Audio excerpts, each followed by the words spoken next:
You wake before dawn, and the cold has already found you. It presses against your face, a living thing, patient and thorough, seeping through the wool blanket you pulled over your head sometime in the night. Your breath rises in pale clouds that vanish into the darkness above, and for a moment you lie still, gathering yourself, feeling the weight of winter settle around your shoulders like an old, familiar coat.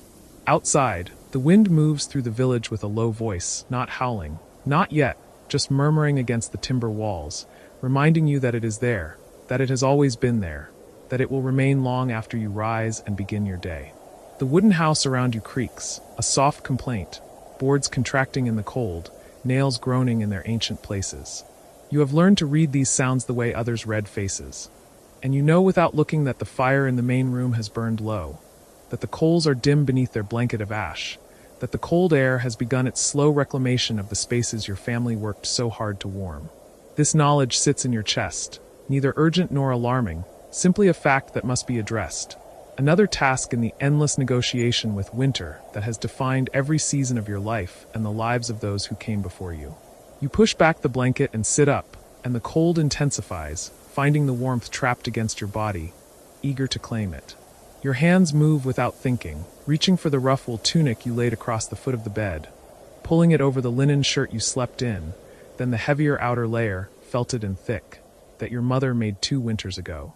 The fabric still smells faintly of lanolin and smoke, that combination that has become the scent of survival, the smell of wool and fire, of sheep and wood, of all the things that stand between you and the waiting cold. In the darkness, you find your boots by touch, the leather stiff from the night's chill, and you work your feet into them slowly, carefully, your fingers fumbling with the laces until they are secure. Around you, the house is quiet, though not silent. Your brother's breathing from the other bed, steady and deep, the sound of your mother moving somewhere in the main room, her steps familiar and soft, the particular rhythm of someone who has woken to tend the fire for 40 winters and knows exactly where each floorboard sits, which ones creak and which stay silent. You stand, and the boards beneath you announce your weight, and in the next room your father coughs, a wet sound that carries the weight of the season in it. He has been coughing like that since the snows came in earnest, since the first real cold settled over the village and refused to lift. It is nothing to worry about yet, your mother says, just the winter taking its toll, the smoke and the cold air working together in his chest the way they do in everyone's chest when the season stretches long. But you listen to it anyway, cataloging the sound, comparing it to yesterday's cough, and the day before, measuring it against the coughs of other winters, other men, other outcomes. The doorway between the sleeping room and the main room is covered with a heavy curtain, layers of wool and felt stitched together, and you push through it carefully, keeping it closed behind you to trap what little warmth remains in the sleeping quarters. The main room opens before you, larger but still intimate, the heart of the house, and your eyes go immediately to the stove in the corner, the massive clay structure that dominates the space like a sleeping beast. Your mother kneels before it, her back to you, and you can see the faint glow of coals through the iron door she has opened, can see her hands moving, feeding small sticks into the heat, coaxing the fire back to life with the patience of someone who has performed this ritual 10,000 times. You move to her side without speaking, kneeling on the cold floor, feeling the chill through your wool trousers, and you reach for the kindling box, selecting the driest pieces, the ones that will catch quickest. Your mother glances at you, her face half lit by the growing glow from the stove, and she nods, a small acknowledgement, and you work together in the wordless choreography you have practiced since you were old enough to be trusted near the fire. She arranges the larger splits of wood across the coals, building a structure that will allow air to flow, and you feed the kindling into the spaces between, watching as small flames begin to lick along the dry bark, yellow and orange against the darkness. The stove is built into the wall that divides the main room from the sleeping quarters, its mass extending into both spaces, and you know that as the fire grows, the heat will radiate through the clay, warming both rooms slowly, steadily, holding the warmth long after the flames have died down again. It is not a quick heat, not a sudden comfort, but something more enduring, more patient, a warmth that soaks into the walls and floors and bodies of everyone in the house, a warmth that carries through the day and into the night, that makes life possible in this place where winter lasts longer than summer, where the cold is not an inconvenience but a constant adversary. Outside, the sky is beginning to shift from black to deep blue, that particular shade that comes before true dawn, and through the small window, oiled parchment stretched over a wooden frame. You can see the suggestion of shapes in the village beyond. Other houses, other roofs heavy with snow, other chimneys beginning to release their morning smoke into the still air.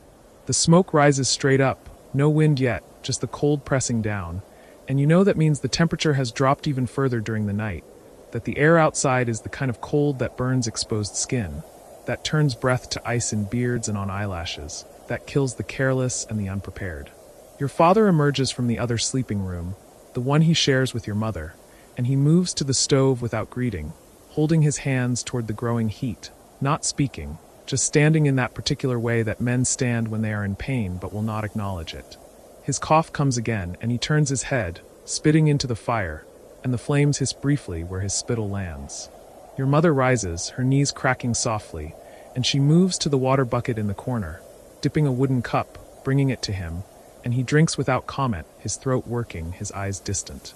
The fire has taken hold now, properly burning, and you can feel the first real warmth beginning to radiate from the stove, can see the way your mother's shoulders relax slightly, that subtle easing that comes when the morning's first crisis has been successfully navigated.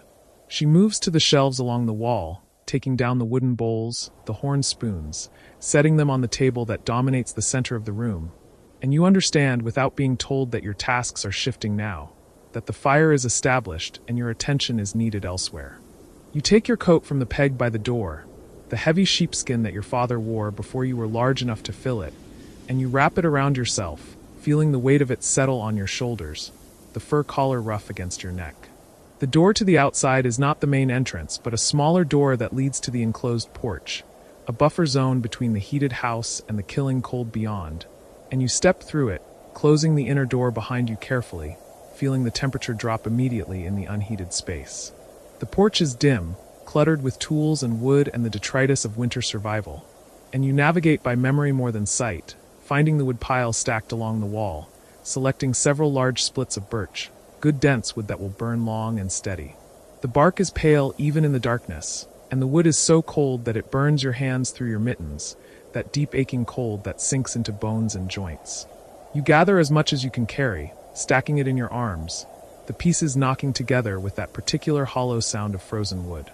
Back inside, the warmth hits you like a physical thing, and you realize how cold you became in just those few moments outside the heated space. You stack the wood near the stove, not too close but within easy reach, and your mother is already moving eggs around a pan on top of the stove, small brown eggs from the chickens you keep in their insulated coop, and the smell of them cooking mingles with the wood smoke and the lanolin and all the other smells that mean morning, that mean survival, that mean home. Your brother emerges from the sleeping room, younger than you by 5 years, still with that gangly look of someone not quite finished growing, and he moves immediately to the stove, crowding close, seeking warmth with the single-minded focus of youth. Your father says something to him, too quiet for you to hear, and your brother nods and pulls back, going instead to help with the table, setting out the hard bread from yesterday, the butter they will bring up from the cold cellar, the routine tasks that make up the morning. You eat in relative silence, the scrape of spoons on wooden bowls, the sounds of chewing and swallowing, the occasional cough from your father.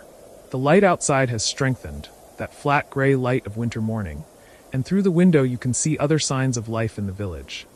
A figure moving between buildings, smoke rising from every chimney, the suggestion of paths worn through the snow between doorways. The world is waking, and everyone is engaged in the same fundamental battle, the same essential task. Keeping the fires burning, keeping the cold at bay, surviving until spring. When the meal is finished, your father stands, moving stiffly, and announces that he will check the animals. Your mother says nothing, but you see the way her eyes follow him, measuring his strength, weighing his capability against the demands of the day.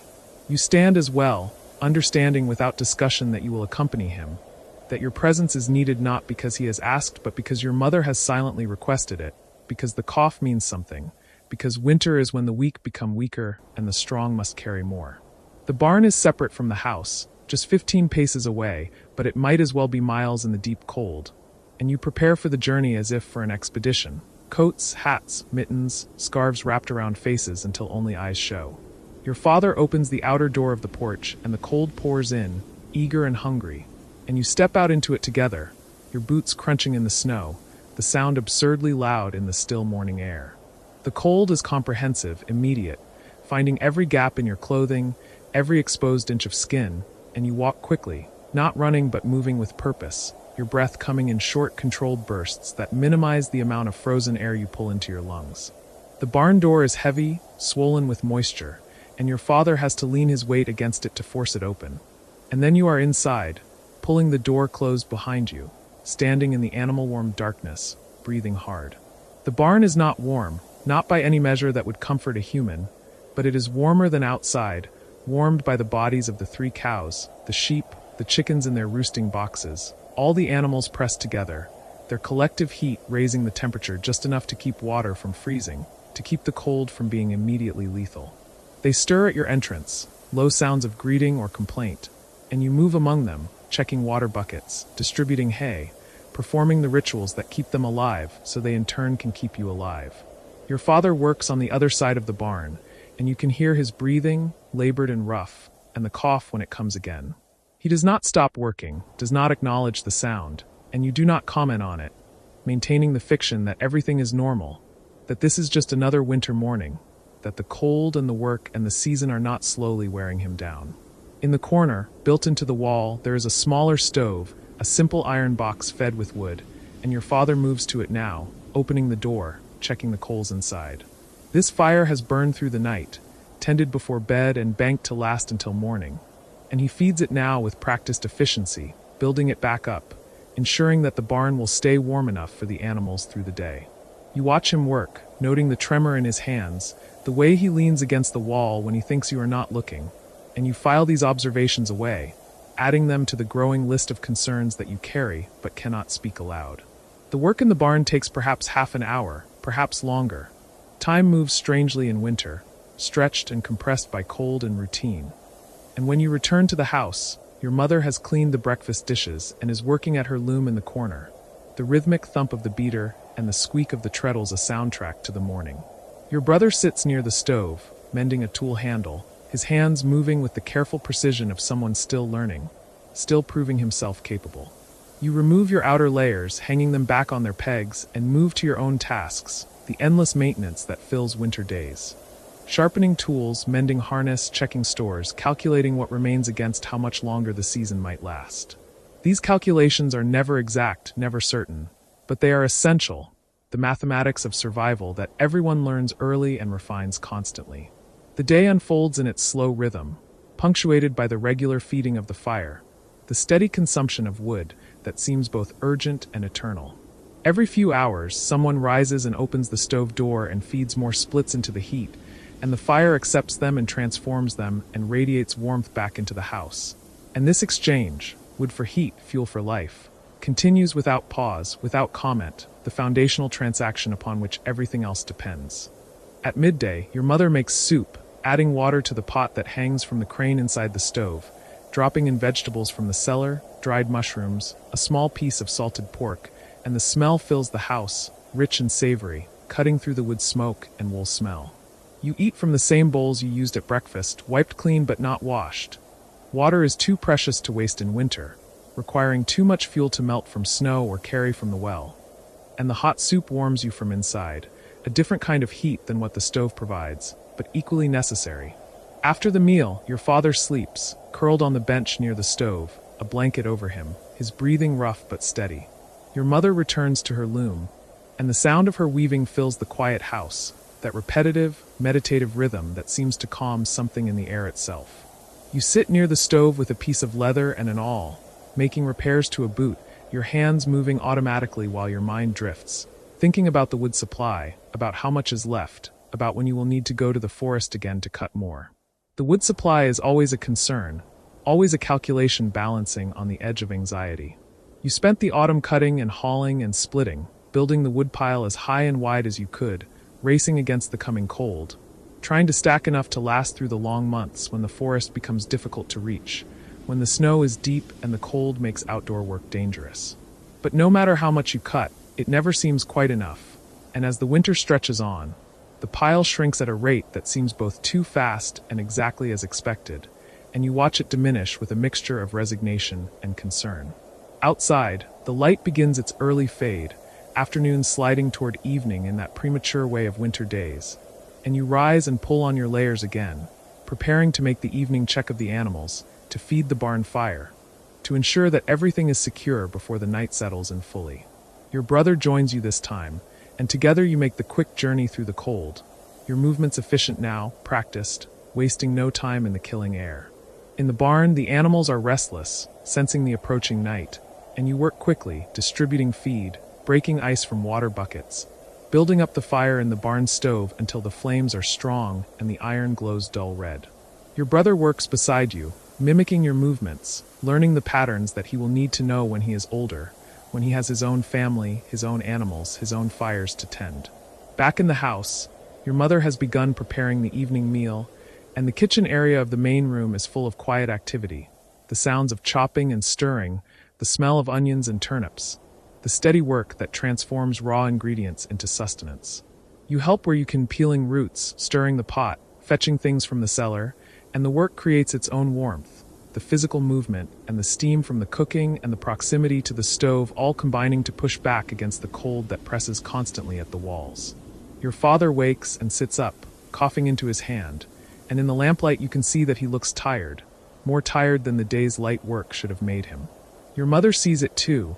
You can tell by the way her movements become slightly more purposeful, the way she brings him tea without being asked, the way she watches him from the corner of her eye while pretending to focus on her cooking. The evening meal is eaten in the same quiet way as the others, and afterward, as darkness settles completely over the village, the family draws closer to the stove, taking up the evening activities that fill the hours before sleep. Your mother with her spinning, your father with a piece of wood he is carving into a spoon, your brother practicing letters on a piece of birch bark with charcoal, you with the boot that still needs mending. The fire burns steadily in the stove, and you feed it regularly, maintaining the heat, maintaining the barrier between the life inside these wooden walls and the death that waits just beyond them. This is winter, you think, watching the firelight dance across the walls, across the faces of your family, across the tools and textiles and provisions that fill the house. This is what winter has always been, what it will always be. The fire burning, the wood consumed, the cold held at bay through constant effort and careful tending. This is the fundamental truth of your existence, the basic reality that shapes every day and every night, that has shaped the lives of your parents and their parents and all the generations before, stretching back to the first winter, the first fire, the first cold that had to be endured. Your brother yawns, and your mother tells him it is time for bed, and he goes without complaint, disappearing through the curtain into the sleeping room, and you hear him moving around in the darkness, hear the creak of the bed frame as he settles in. Your father follows soon after, his good nights brief, his steps slow, and your mother watches him go with an expression you cannot quite read, something between concern and acceptance, between fear and resignation. You stay up a while longer, tending the fire one last time, banking it for the night, covering the coals with ash to slow their burning, to make them last until morning.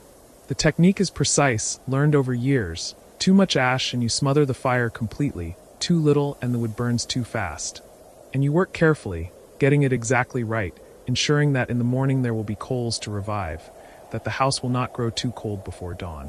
When you finally make your way to bed, moving through the dark house by memory and the faint glow from the stove, the sleeping room is cold but not unbearable, kept livable by the mass of the stove on the other side of the wall. You undress quickly, keeping on your underlayers, and slide under the wool blankets, feeling your brother's warmth from the other side of the bed, hearing his steady breathing that means he is already asleep.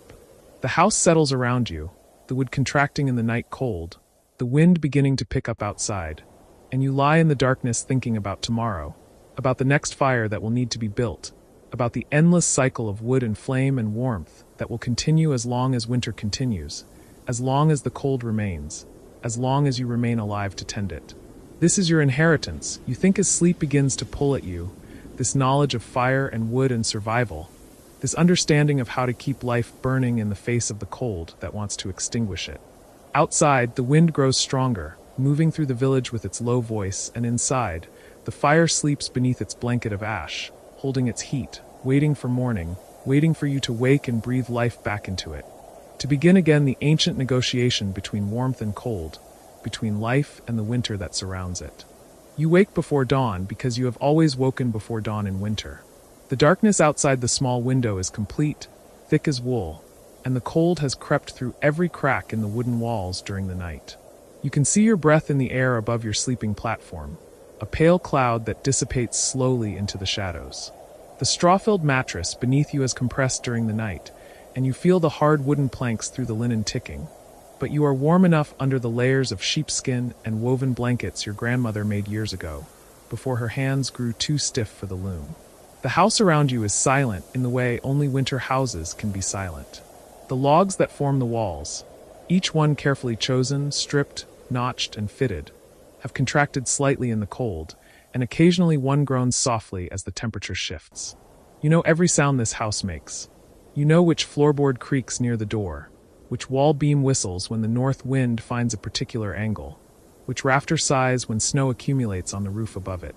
This knowledge is not learned but absorbed, the way you absorb the smell of wood smoke and tallow and dried herbs, the way you absorb the very quality of the air inside these walls that have sheltered your family for 3 generations.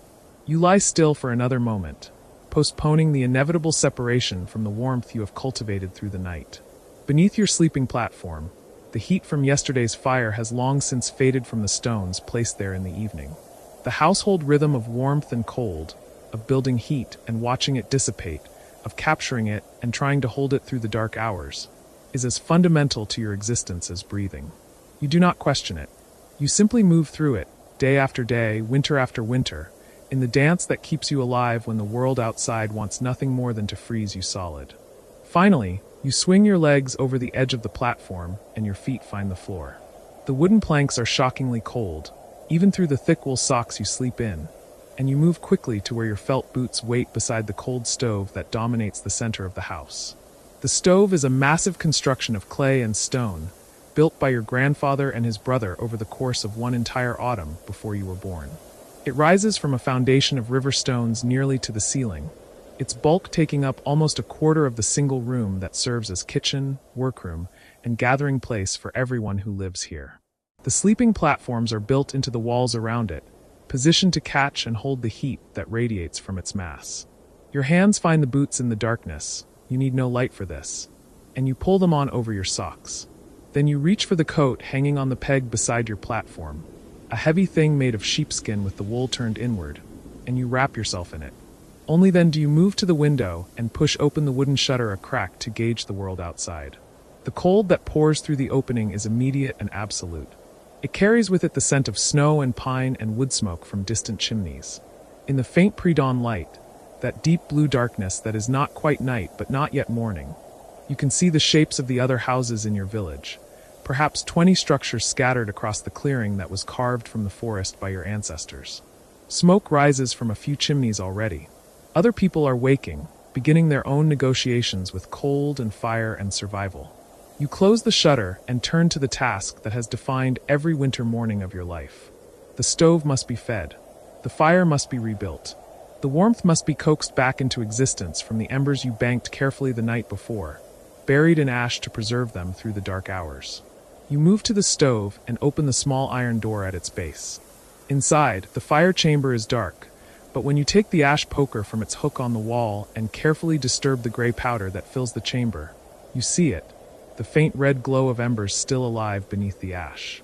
You feel a small satisfaction at this. You have become skilled at banking fires, at giving them just enough air to survive, but not so much that they consume themselves before morning. Your grandmother taught you this, and her mother taught her, and the knowledge passes down like water through stone, shaping each generation into people who understand fire not as a force to be commanded, but as a living thing to be partnered with. You kneel before the stove and begin the careful work of resurrection.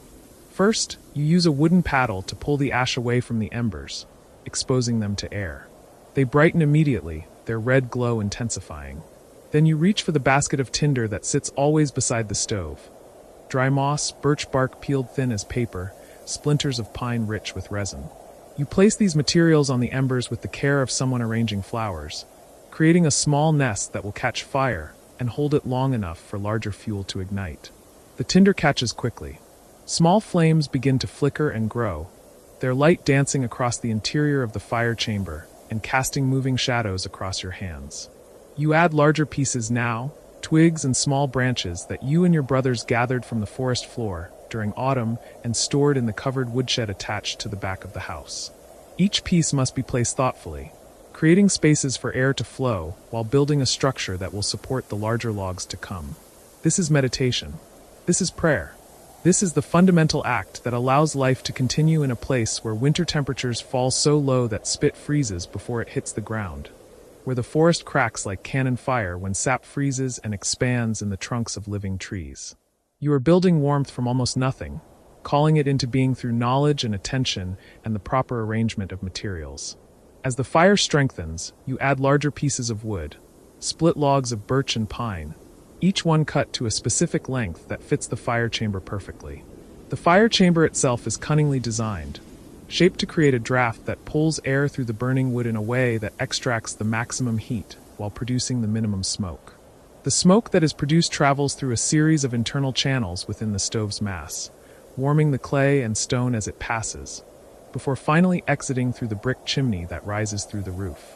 This means that the heat from your fire warms the air not once, but many times, captured and held in the massive thermal mass of the stove itself. Your grandfather explained this to you when you were young, tracing the path of smoke through the stove's interior with his gnarled finger against the outside of the structure. He had learned the design from his own father, who had learned it from traveling builders who moved through the region in his youth. Men who carried in their heads the accumulated wisdom of centuries of people trying to survive in places where winter wanted to kill them. The stove, your grandfather told you, is the heart of the house. Everything else is arranged around it. The sleeping platforms are positioned to receive its warmth. The drying racks for clothes and herbs hang above it. The flat top surface serves for cooking, for boiling water, for warming food. In the coldest part of winter, the family cat sleeps on that surface, and the dog lies on the floor pressed against the stove's base, and no one disturbs them because everyone understands the value of that warmth. But the stove alone is not enough. This is what you have learned through long experience, through winters when the cold outside reached depths that made the house creak and groan like a ship in a storm. The stove creates warmth, yes, but the house must be designed to hold that warmth, to prevent it from escaping into the endless cold outside. Every aspect of the house's construction serves this purpose. The walls are thick, made from logs that were chosen carefully for their straightness and uniformity. These logs were stripped of bark and hewn flat on two sides, then notched at the ends with a precision that allows them to fit together with minimal gaps. Between each log, a layer of moss was placed. Moss gathered from the forest and dried, then soaked and packed into every crack and crevice before the next log was settled into place. When the moss dried again, it expanded, creating a seal that kept wind from penetrating the walls. But even this was not enough. After the walls were raised and the roof completed, every exterior gap was chinked with a mixture of clay and chopped straw, packed in and smoothed, then whitewashed with lime to protect it from rain and snow. You helped with this work last autumn, mixing the clay and straw in a large wooden trough, learning the proper consistency by feel. Wet enough to be workable but dry enough to hold its shape when pressed into place. The windows are small, just large enough to admit light during the brief winter days. Each one is fitted with a thick wooden shutter that can be closed at night or during storms, and in the coldest months, the shutters remain closed almost continuously, keeping the interior dim but significantly warmer. The glass in the windows is a luxury your family saved for years to afford, small thick panes that bubble and distort, but keep the wind out while allowing some light to enter. The door is double-layered, with a small outer room, barely large enough to stand in, that serves as a buffer between the main room and the outside. This room, which your family calls the cold room, is where coats and boots are stored, where firewood is stacked for immediate use, where the water buckets sit. It is cold in there, far colder than the main room, but not as cold as outside. When someone enters or leaves the house, they pass through two doors instead of one, and this simple addition means that the blast of freezing air never reaches directly into the living space. The roof above you is steep, designed to shed snow before its weight becomes dangerous. It is made of wooden shingles split from logs and layered like scales, each one overlapping the next, creating a surface that snow slides from during the day when the sun warms it slightly. Beneath the shingles, a layer of birch bark provides additional waterproofing, and beneath that, a ceiling of split boards keeps the warmth from rising up and escaping. In the space between the ceiling and the roof, the attic, hay and straw are stored. This serves a double purpose. The hay is food for the cow and goat who live in the attached barn, but it also acts as insulation, creating a layer of dead air space that slows the escape of heat through the roof. Every element is intentional. Every choice in construction reflects accumulated knowledge about how to create a small pocket of livable warmth in the midst of a winter that can kill an unprotected person in minutes. Now, with the fire burning strongly in the stove, you close the iron door and open the damper that controls the draft. The fire settles into a steady roar, and you can already feel warmth beginning to radiate from the stove's mass. It will take perhaps an hour before the stones and clay are fully heated, before the stove is doing its proper work, but already the temperature in the room is rising, becoming bearable. You move to the cold room and retrieve 2 wooden buckets. One contains water brought from the well yesterday evening, the surface now frozen over with a thin skin of ice. The other is empty. You will need to make a trip to the well soon for fresh water, but first you break the ice in the first bucket and pour some of the frigid water into an iron pot, which you place on top of the stove. In a little while, when the water is hot, you will use it to wash, to make tea from dried herbs, to cook porridge from ground barley. The sky outside is beginning to lighten. Through the cracks around the shutters, you can see the quality of darkness changing, becoming less absolute. Other sounds reach you now: the distant crow of a rooster, the bark of a dog, the creak of a door opening somewhere in the village. The settlement is waking, and with it, dozens of fires are being rebuilt in dozens of stoves. Dozens of families are beginning the same negotiations with cold and warmth that you are conducting. Your brother Mikhail emerges from his sleeping platform, his hair standing in all directions, his breath clouding the air. He nods to you without speaking. Words are not necessary this early, and besides, the cold makes people economical with speech, and moves to the stove to warm his hands. He is older than you by 3 years, with shoulders already broadened by the work of logging and building. In spring and summer and autumn, he works in the forest with your father and the other men, felling trees, hauling logs, preparing timber for construction and firewood for winter. But winter is a time of different work, of maintaining tools, repairing equipment, carving and crafting in the dim interior light. Your sister Anna appears next, wrapped in a heavy shawl, and begins to help you prepare the morning meal. She is 15, old enough to be betrothed, though your parents have been careful about choosing a match. She moves around the room with practiced efficiency, taking the wooden bowls from their shelf, setting out the stone quern for grinding grain, checking the bread dough that has been rising slowly overnight in a covered bowl near the stove. Your mother emerges from the sleeping platform she shares with your father, and she pauses for a moment to look around the room, taking stock of everything with eyes that miss nothing: the state of the fire, the supplies that need replenishing, the work that must be accomplished today. She is a small woman, compact and strong, her face weathered by years of wind and cold and summer sun. She nods, satisfied with what she sees, and joins Anna in preparing breakfast. Your father is the last to rise. He is a quiet man who speaks mainly through action, through the careful execution of work, through the teaching of skills by demonstration rather than explanation. He moves to the window and opens one shutter to look out at the day. Light floods into the room, bright and cold and somehow sharp, the particular quality of winter sunlight reflecting off snow. He studies the sky for a long moment, reading signs you are learning to interpret: the color of the light, the shape of distant clouds, the behavior of smoke from other chimneys. "It will be clear today," he says finally. "Cold, but clear. We should bring in more wood from the shed. Check the thatch on the barn roof." This is how days are structured in winter. A list of small essential tasks, none dramatic, but all necessary for continued survival. The woodshed must be kept full, with logs moved from the outdoor stack to the covered area where they can dry further. The animals must be tended. The cow and goat in the barn need water and fodder. The chickens in their sheltered coop need grain and protection from weasels.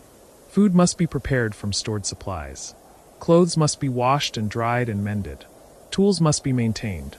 And always constantly the fire must be fed. The morning meal is porridge made from barley grain, cooked with a bit of salted pork fat, and sweetened with a precious spoonful of honey. There is bread, heavy and dark, made from rye flour. There is hot tea made from herbs gathered in summer, mint and fireweed and raspberry leaf. And everyone holds their wooden cups in both hands, absorbing the warmth through their palms. You eat slowly, savoring the food and the warmth and the knowledge that the hardest moment of the day, The rising, the fire building, the transition from sleep to wakefulness in the cold, is behind you. Now there is work to do, but it is work you know how to do, work that has rhythm and purpose. After the meal, your father and Mikhail dress in their heaviest clothes and go out to the woodshed. Your mother and Anna begin the work of spinning flax into linen thread, their hands moving in the rhythms they have practiced for years, the spindle twirling and dropping, the fiber drafting out smooth and even. You are assigned the task of going to the well for water, and you prepare yourself for the brief journey. This requires layers. First a wool shirt, then a wool vest, then a wool coat, then the sheepskin outer coat. Wool pants wrapped at the ankles with strips of cloth to keep snow from getting inside your boots. Felt boots with leather soles. A wool hat that covers your ears. Mittens made from felted wool, nearly waterproof, with a separate thumb. A wool scarf wrapped around your face, leaving only your eyes exposed. Thus armored against the cold, you take the yoke that allows you to carry 2 buckets balanced across your shoulders and step into the cold room, then through the outer door into the morning. The shock is immediate and total. The air is so cold it feels solid, something you must push your way through. Your first breath through the scarf burns in your throat despite the wool. Your eyes water instantly, the tears freezing on your eyelashes. But you have done this hundreds of times, and you know the trick is to keep moving, to not pause and allow the cold to penetrate your layers, to complete the task and return to the house as efficiently as possible. The snow beneath your feet squeaks with each step, the particular sound that snow makes when the temperature is well below freezing. The sky above is pale blue and infinite, cloudless, the sun just risen and shining with a light that seems to generate no warmth at all. Smoke rises from every chimney in the village, straight columns in the still air, and you can see other people moving about their morning tasks. A man carrying wood, a woman scattering grain for chickens, children rolling snow into blocks for some project. The well is in the center of the village, a communal structure built from stone and topped with a wooden roof to keep snow from falling directly into the water. The well is deep, dug down through clay and rock to reach water that does not freeze even in the coldest winters. Drawing water is hard work. The bucket must be lowered on a rope, allowed to fill, then hauled up hand over hand. In summer, this is easy. In winter, with the rope stiff and your hands clumsy in mittens, it is a challenge. You set your buckets down and begin the work. Lower the bucket, feel it hit the water far below, wait for it to fill, then haul it up. The rope burns your palms, even through the wool. The wooden bucket emerges from the well full of water that steams in the freezing air, and you pour it carefully into your own buckets. Once, twice, filling each bucket only halfway because full buckets would be too heavy to carry and might slosh and wet your clothes, which would be dangerous in this cold. Another woman arrives at the well as you finish, Daria, who lives 3 houses away, older than you by a decade, mother of 4 children. She nods to you, her face barely visible through her own layers of wool and fur. "Cold morning," she says, her voice muffled. "Yes," you reply. There is nothing more to say. Every winter morning is cold. This is simply the nature of the world in this season. You fit the yoke across your shoulders, adjust the buckets so they hang evenly, and begin the walk back to your house. The water sloshes despite your care, a small amount spilling and freezing almost instantly on the snow. You focus on your breathing, on your steps, on the warm house waiting ahead. Inside, the warmth is a physical embrace. You set the buckets down in the cold room and shed your outer layers, then carry the buckets into the main room and pour the water into the large clay vessel that stores drinking water. Your mother glances at you, confirms that you are well, and returns to her spinning. This is the pattern of the day of all winter days. Small tasks accomplished with care. Warmth created and maintained. Resources managed. The family moving through their work in a kind of unspoken coordination. Each person knowing their role, each action contributing to the collective survival. As the morning progresses, the house grows warmer. The stove radiates heat from its entire surface now, and the room temperature rises to something approaching comfortable. Your father and Mikhail return from their work outside, stamping snow from their boots in the cold room, and report that the woodshed is full and the barn roof is secure. They warm themselves by the stove, their faces red from the cold, ice crystals clinging to their beards and eyebrows, and gradually the color returns to normal and the ice melts away. Midday meal is bread and cheese and preserved fish, eaten quickly because there is more work to do.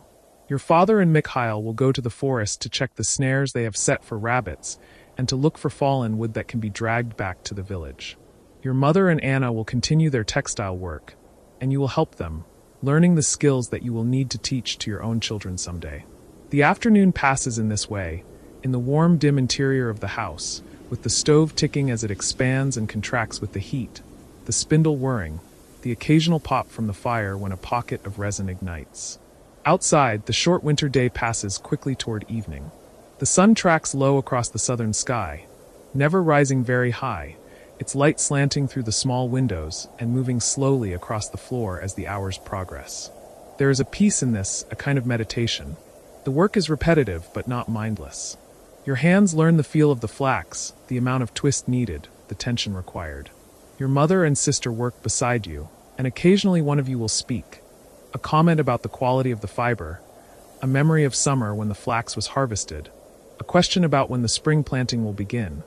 But mostly you work in silence, in the comfortable quiet of people who know each other completely and have no need for constant conversation. The light outside is fading when your father and Mikhail return. They have 3 rabbits frozen solid, which will be tomorrow's meal. They also have news. They encountered Pyotr from the next village on the forest trail, and he reported that the merchant who was supposed to arrive before the solstice has been delayed by storms to the south. This means no new supplies of salt or metal goods until the weather breaks. Your mother receives this news with a nod. She will manage. The family has enough salt to last until spring if they are careful. The metal goods would have been nice. A new pot to replace the one that cracked last year. Nails for repairs. But they are not essential. This too is the way of winter. You make do with what you have. You adapt. You survive. Evening falls quickly, the way it does in winter, the light fading from pale blue to deep blue to black within the span of an hour. Your mother and Anna prepare the evening meal while you add more wood to the fire, building it up for the night ahead. The evening meal is hearty, a thick soup made from dried peas and onions and precious strips of salted pork, cooked in the iron pot that hangs from a hook above the stove. There is more bread and hot tea, and everyone eats until they are full and warm from the inside out. After the meal, your father takes out the tool he has been repairing, a wooden snow shovel with a broken handle that he is replacing. He works by the light of a tallow candle, his large hands surprisingly deft as he shapes the new handle with a draw knife, fitting it to the blade, securing it with wooden pegs. Mikhail watches and learns, because this is how skills are passed down, through observation and practice and quiet demonstration. Your mother and Anna continue their spinning, trying to use the last of the light, reluctant to burn more candles than necessary. You work on mending a shirt, your needle moving in and out of the fabric, closing a tear with small careful stitches. The house is warm now, properly warm, the stove radiating heat that fills the entire space. The cat sleeps on top of the stove, a boneless sprawl of contentment.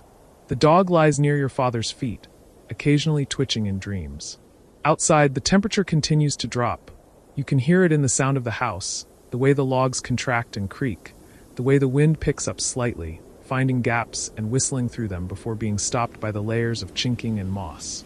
As full darkness settles, the family begins to prepare for sleep. Your mother banks the fire, using the same careful technique you used this morning, covering the coals with ash to preserve them through the night. Your father makes one final trip to the barn to check on the animals, returning with a blast of cold air and the report that all is well. Everyone moves to their sleeping platforms, and you burrow under your layers of sheepskin and blankets, finding the depression your body has formed in the straw mattress over many nights. The house settles into darkness and silence. The stove ticks quietly as it cools. Someone shifts position, and their platform creaks. Your brother coughs once, then is silent. You lie there thinking about the day, about the endless small tasks that filled it, about the way your family moved through them together, each person contributing, each action necessary. You think about the house around you, the way it has been designed and built to create this pocket of warmth and safety in the midst of brutal winter.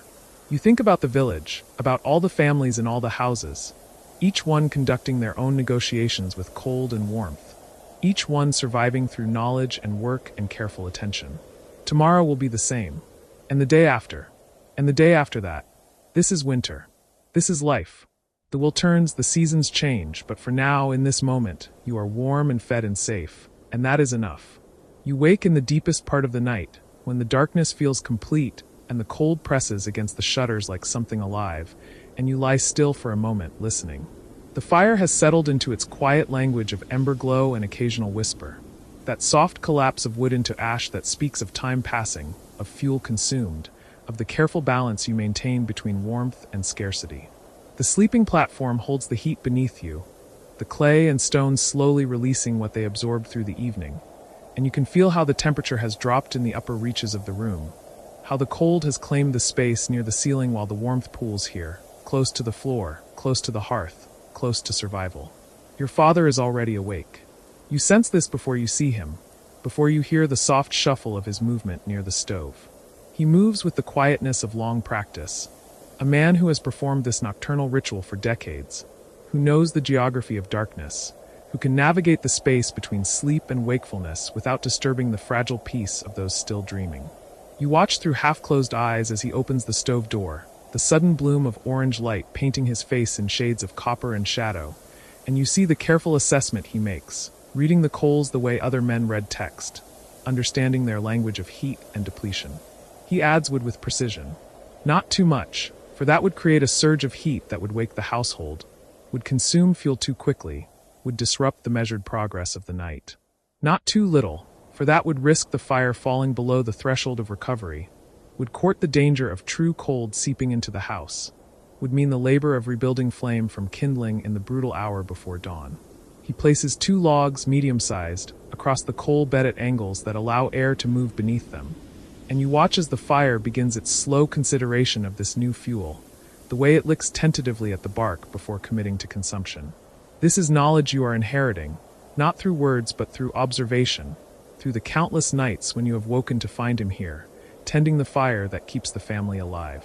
You understand now that this is what it means to be responsible for warmth, to carry the weight of other lives in the choices you make about fuel and flame, to measure the night in increments of wood and calculate the hours until morning against the stack that remains. Your grandfather performed this same ritual, and his father before him, and the line stretches back through generations of men and women who stood in darkness, feeding fire, keeping watch over the border between comfort and catastrophe. He closes the stove door with barely a sound, the mechanism well-oiled, well-maintained, treated with the respect due to something upon which survival depends. The room settles back into its quieter darkness, the orange glow visible only through the small vent holes, and your father returns to his bed, the rope frame creaking softly under his weight. You hear your mother shift beside him, a small sound of acknowledgement, and then silence reclaims the house, broken only by the low voice of the fire and the occasional groan of timber contracting in the cold. You do not return immediately to sleep. Instead, you lie in the darkness and think about the village, about all the other houses scattered across the landscape, about the fires burning in each of them, tended by watchful hands through the long winter night. You imagine the smoke rising from chimneys, the pale columns that mark human habitation against the darkness, that signal warmth and occupation and the small victories of survival. During the day you have counted them, 17 chimneys visible from the rise behind the village, each one exhaling its steady breath, each one representing a family, a hearth, a careful negotiation with winter's demands. The widow Petrova, in her small cottage at the edge of the settlement, tends her fire alone now. You have seen her splitting kindling in her yard, the axe rising and falling with a rhythm that speaks of necessity rather than strength, her movements economical and determined. The village brings her wood sometimes, the men arriving with carts loaded with logs, stacking them against her wall without ceremony or expectation of thanks, because this is what community means in winter. This is how survival becomes collective rather than solitary. But she maintains her own fire through the nights, and you wonder if she sleeps at all, or if the solitude and the cold keep her perpetually half awake, listening, tending, measuring the darkness in increments of fuel. The blacksmith's house, larger than most, requires 2 stoves, one in the main room where the family gathers, another in the forge room attached to the dwelling, kept at lower heat through winter, but never allowed to go completely cold, because the tools and the iron stock must be protected from the moisture that would form if the temperature dropped too far. You have been inside that house on winter evenings, delivering a message from your father, and you have felt the different quality of warmth there, the way the heat from 2 fires creates currents of air that move through the rooms, the way the blacksmith has arranged his space to guide that movement, to create circulation that prevents cold corners and dead spaces where frost might form. He burns coal sometimes, the blacksmith, purchased at considerable expense from the traders who come through in autumn, their wagons heavy with the black stones that burn hotter and longer than wood, though with a different smell, a sharper edge to the smoke. Your father has spoken about this, about the calculation of cost versus benefit, about whether the higher heat justifies the price, and you have heard the note of longing in his voice, the wish for resources that would allow such choices, tempered by the practical acknowledgement that would laboriously gathered and carefully husband, remains the fuel of necessity for your family, for most families in the village. The teacher's house stands dark sometimes, longer than it should, and there have been whispers about this, concerns spoken quietly among the adults when they think the children are not listening. She is new to the village, arrived only 2 years ago, and she does not yet have the networks of exchange and obligation that keep others supplied through winter. She has knowledge, can teach letters and numbers and the stories of places beyond the horizon, but she does not have the physical strength to fell trees or split logs in quantities sufficient for the coldest months, and she does not have family here to provide what she cannot obtain herself. Your mother has organized the women to address this, not through charity, which would shame the teacher and disrupt the careful social balance, but through exchange. The teacher provides extra lessons to the children in the evenings, and in return, the family supply would, each household contributing according to their means, stacking it in her shed until it stands full and sufficient. You have participated in this, carrying armloads of split wood across the frozen paths, and you have seen the relief in the teacher's face, the gratitude she tries to mask with formal thanks, and you have understood something about the architecture of community, about how survival in winter requires the weaving of obligation and reciprocity into patterns strong enough to hold against the cold. Morning comes slowly, reluctantly, the darkness thinning so gradually that you cannot identify the moment when night becomes day. Your father rises first, as always, and this time his movements are less quiet, permission granted by the approaching dawn to make the sounds of waking. He builds up the fire properly now, adding larger logs, creating the heat that will carry the family through the morning work. Your mother rises next, wrapping herself in the heavy shawl that hangs beside the bed, moving to the kitchen area where she will begin the process of breakfast, of heating water, of transforming cold ingredients into warm sustenance. You emerge from your sleeping platform, your feet finding the floor, and the cold strikes immediately through your wool socks, a sharp reminder that the heat from below has finally dissipated. You dress quickly, pulling on the layers that constitute winter clothing, each garment serving its purpose in the architecture of personal warmth. The linen shirt against your skin, the wool tunic over that, the sheepskin vest your grandmother made 2 winters ago, the outer coat reserved for going outside, each piece representing labor and resource, each one maintained and mended and passed down or altered as bodies grow and needs change. The morning routine unfolds with the precision of long practice. Your father checks the water barrel near the stove, confirms that it has not frozen despite the night's cold, draws out a bucket for washing and cooking. Your mother has the kettle positioned over the hottest part of the stove top, waiting for the water to heat sufficiently for tea, for the grain porridge that will constitute breakfast. Your younger sister appears, still half asleep, and takes her place at the table, pulling her blanket around her shoulders, creating a small tent of warmth while the house completes its morning warming. You are sent outside to check the animals, and the cold hits like a physical blow when you open the door, the air so sharp it burns in your lungs, so dry it seems to pull moisture from your skin in the seconds it takes to cross the threshold. The snow crunches beneath your boots with a sound that means deep cold, temperatures far below freezing, the kind of cold that kills exposed flesh in minutes, that turns carelessness into catastrophe. The barn stands close to the house, close enough that the path between them is traveled a dozen times a day, worn into a trench through the snow that provides some shelter from the wind. You have helped maintain this path, shoveling after each snowfall, sometimes placing boards along the bottom to create a more stable surface, understanding that this short distance, this exposed space between human dwelling and animal shelter, represents a small but genuine danger when the weather turns truly brutal. Inside the barn, the temperature is markedly higher than outside, though still cold enough that your breath forms clouds in the dim light from the small windows. The animals provide their own heat, the 2 cows, the goats, the chickens roosting in their enclosure along the wall. And the barn is designed to capture and hold this warmth, to create an environment where the animals can survive without consuming excessive energy just to maintain body temperature. The walls are thick, constructed with double layers of boards and straw packed between them for insulation, and the roof is similarly protected, with additional straw spread across the loft floor, creating a barrier against heat loss.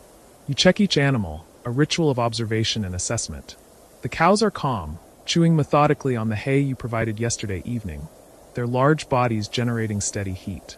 You place your hand against the flank of the nearest one, feeling the warmth radiating from her hide, understanding why, in the most desperate conditions, people have been known to bring animals inside the house itself, to share the living space with cattle whose body heat can make the difference between survival and freezing. The goats are more active, bleating their demands for morning feeding, and you distribute hay to them, checking that their water has not frozen solid. There is ice on the surface, but beneath it the water remains liquid, kept from complete freezing by the barrel's position against the interior wall that backs onto the house, so that some warmth from the human dwelling seeps through the logs into the barn. Another small piece of careful planning, of architectural intention designed to conserve heat and reduce the labor of survival. The chickens have survived the night in their enclosed space, the roosting boxes filled with straw that they have shaped with their bodies into insulated nests. They lay fewer eggs in winter, their production declining as the days shorten and the cold increases. But they continue to provide, and each egg is received as the valuable resource it represents, protein and fat and cooking utility, carefully rationed and allocated according to need and occasion. You gather the 3 eggs laid overnight, warm from the birds' bodies, and tuck them carefully into the pocket of your coat, against your body where they will not freeze during the brief journey back to the house. You spread additional straw in the roosting area, refreshing the bedding that provides insulation from below, and you check the walls for any gaps or cracks where wind might penetrate, because even a small draft in this cold can be fatal to birds, can lead to frozen feet and diminished laying and eventual death.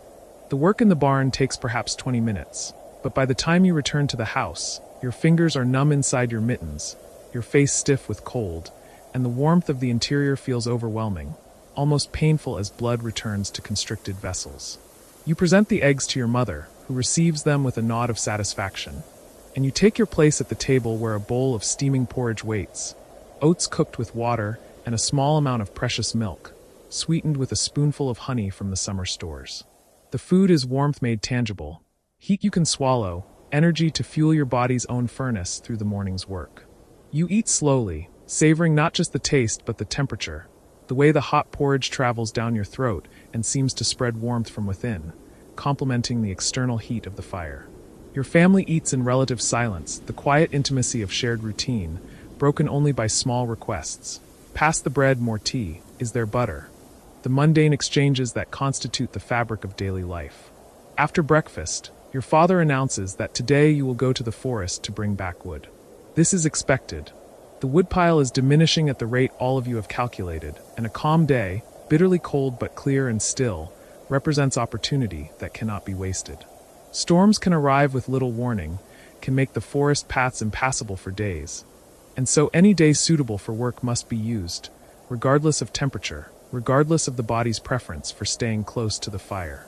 You dress for outdoor labor, adding the outer layer of clothing, the heavier mittens, the fur hat that covers your ears and ties beneath your chin, the scarf that wraps across your face, leaving only your eyes exposed. Your father prepares the same way, and together you present yourselves to your mother for inspection, for the careful assessment that might catch a gap in coverage, a patch of skin that would be vulnerable to frostbite during the hours ahead. The sled waits outside, the small sledge your father built years ago, designed to be pulled by a man rather than a horse, its runners shod with metal scavenged from a broken plow and shaped in the blacksmith's forge. It glides easily over snow, can carry a substantial load, represents the difference between making one trip to the forest or 3. Your father has positioned the rope harness, padded where it crosses the shoulders, and he fits himself into it with practiced ease while you take your place behind, ready to push and guide and add your strength to his on the hills. The journey to the forest takes you past other houses, and you see signs of similar activity. Smoke thickening from chimneys as morning fires are built up, figures moving between buildings, the daily work of winter survival beginning across the village. Old Mikhail is splitting wood in his yard, the axe rising and falling with steady rhythm despite his age, his breath forming clouds that dissipate in the still air. He raises a hand in greeting as you pass, and your father returns the gesture, a moment of acknowledgement between men engaged in the same essential labor. The path to the forest is well established, used by everyone in the village, worn into the landscape by generations of sleds and feet, and the passage of countless loads of wood moving from forest to village. In summer this path is barely visible, just a subtle track through grass and wildflowers, but in winter it becomes a trench through snow, its walls rising on either side, its floor packed hard by repeated travel. A corridor that provides some shelter from wind and makes the labor of pulling a sled marginally less exhausting. The forest, when you reach it, feels different from the open village, different from the exposed fields. The trees create a canopy that intercepts some snow, so the accumulation on the ground is less deep, and they break the wind, so the air, though no warmer, feels less hostile. There is a quality of silence here that is distinct from the silence of the village, a sense of suspension, of waiting, as if the forest itself is dormant, conserving energy, enduring winter with the patience of something that has no choice but to endure. Your father has marked trees in autumn, choosing carefully among the dead and dying, the ones whose removal will not harm the forest's future, because this is not the mindless harvest of those who take without thought for tomorrow. The forest is a resource that must be managed, protected even while it is used, because there is no alternative supply, no second forest to turn to when this one is exhausted. The marks he made, small cuts in the bark at eye level, are still visible, and he leads you to the first of these trees. A birch that died standing, killed by disease or age, its wood now dry and perfect for burning. The work of felling is careful and methodical. Your father uses the two-man saw, the long blade with handles at each end, and you take your position opposite him, establishing the rhythm of push and pull back and forth, the teeth biting into wood with each pass, the sawdust falling in small piles at your feet. This is work that generates its own heat, the exertion forcing blood to your extremities, making you warm despite the brutal cold, and you find yourself loosening your scarf, adjusting your layers to prevent sweating, because sweat in this temperature is dangerous. Moisture against the skin that will freeze when exertion stops, that will draw heat from your body when you can least afford to lose it. The tree falls exactly where your father intended, years of experience allowing him to predict and control its descent, and it settles into the snow with a soft thump, surprisingly quiet for something so substantial. Then begins the work of limbing, of removing the branches, and of cutting the trunk into sections sized to fit on the sled, lengths calculated to be manageable yet efficient, maximizing the load while remaining within the limits of what can be transported. You work steadily for hours, moving between trees, felling, cutting, loading, the sled gradually filling with wood that represents warmth and survival, that represents the continuation of fire, the possibility of making it through another week, another storm, another stretch of brutal cold. Your father speaks little during this work, but occasionally he instructs you, pointing out the grain of wood, the way to read the lean of a tree, the best angle for a cut. This is education occurring not through formal lessons, but through shared labor, through demonstration and observation, through the gradual transfer of knowledge that cannot be fully captured in words. By midday, judged by the pale sun's position rather than any clock, the sled is fully loaded, stacked high with sections of timber, and your father deems the work sufficient. You eat the bread and cheese your mother packed, standing in the forest because sitting would mean cold seeping up from the snow, would mean muscles stiffening, and the difficulty of starting again. The food is cold but substantial, and you wash it down with water from the leather flask kept inside your coat, against your body, where it has remained liquid rather than freezing solid. The journey back to the village is harder than the journey out, the loaded sled resisting every step, fighting the pull of the harness, demanding constant effort from your father and constant pushing from you. The path that seemed level on the way out now reveals its subtle inclines, the places where you must fight gravity and weight and the friction of runners against snow. You stop several times to rest, standing in the path, breathing hard, feeling the heat of exertion radiating from your body, creating a small personal climate that defies the ambient cold. When you reach the village, the light is already beginning its subtle shift toward afternoon, and you understand that winter days are measured differently than summer days, that the available hours of light are compressed, precious, requiring careful allocation of labor and movement.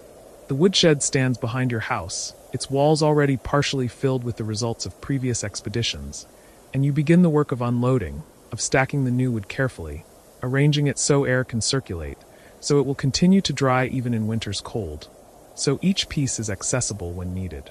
Your mother brings hot tea while you work, the steam rising from the cups in thick clouds, and you drink gratefully, the warmth spreading through your chest, the sweetness of honey added to the brew providing quick energy. Your sister appears with bread, and though you ate only hours ago, the exertion of hauling wood has created new hunger, and you accept the food, eating while you stack, efficient in the use of time, understanding that there is always more work. That winter is an endless sequence of tasks oriented toward a single goal: staying warm, staying alive, reaching spring.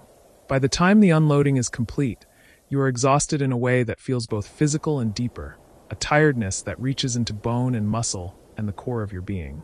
This is the fatigue of winter labor, of working in cold that adds an extra burden to every task, that makes the simple complicated and the difficult nearly impossible. But it is also the satisfaction of work completed, of resources secured, of having added to the store of wood that stands between your family and the cold, of having contributed to survival in tangible, measurable ways. Evening comes early, the sun dropping toward the horizon while the afternoon feels barely begun, and the village settles into its nocturnal routine, smoke thickening from every chimney, doors closing, shutters fastening, each household withdrawing into its private sphere of warmth and safety. You help your father prepare the evening fire, building it larger than the daytime version, creating the reservoir of heat that will carry through the night, that will warm the sleeping platforms and keep the coldest hours at bay. Dinner is the substantial meal of the day: cabbage soup thick with potatoes and onions, a small portion of pork from the autumn slaughter, bread and butter, and tea sweetened with honey. The family eats together, gathered around the table in the circle of warmth cast by the stove, and there is conversation now, questions about the day's work, discussion of tomorrow's plans, your sister sharing something she learned from the teacher, your mother mentioning that she will visit the widow Petrova soon, will bring her some of the preserves from your cellar, will check that all is well. These conversations, mundane and unremarkable, constitute the texture of life, the fabric woven from daily exchanges, small concerns, modest plans. You participate when addressed, but mostly you listen, feeling the warmth of food and fire and family, understanding that this circle of light and heat in the vast cold darkness is what all the labor serves, what all the cutting and hauling and stacking and burning is ultimately for. After dinner, your mother does mending by the lamplight, her needle moving through fabric with small, precise stitches, repairing the inevitable wear of winter clothing, extending the life of garments that represent significant investment and cannot be casually replaced. Your father sits near the stove, carving a new handle for a tool, his hands moving with the assurance of long practice, shaping wood into utility. Your sister sits at the table, laboriously copying letters the teacher assigned, forming them carefully on precious paper, preparing for the day when she will write not just letters but words, sentences, messages.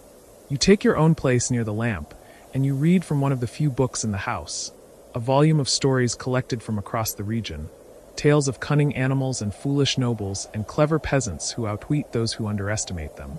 The words transport you beyond the winter house, beyond the village, into landscapes of imagination where the cold is merely backdrop rather than constant presence, and you lose yourself in narrative until your eyes begin to tire, until the words blur on the page. Your mother notices and suggests sleep, and you do not resist. The sleeping platform calls to you, the warmth accumulated there during the evening, the layers of blankets and furs that constitute your winter bed. You undress to your underlayer, moving quickly in the cooling air away from the stove, and you burrow into the bedding, feeling the heat rise around you, feeling the day's exhaustion pulling you towards sleep. But before sleep claims you fully, you listen once more to the sounds of the house. The fire's steady voice, the soft conversation of your parents, the creak of timber adjusting to temperature, the wind that has begun to rise outside, pressing against the walls, reminding you that the house is a shelter, a refuge, a carefully maintained barrier between human fragility and winter's indifference.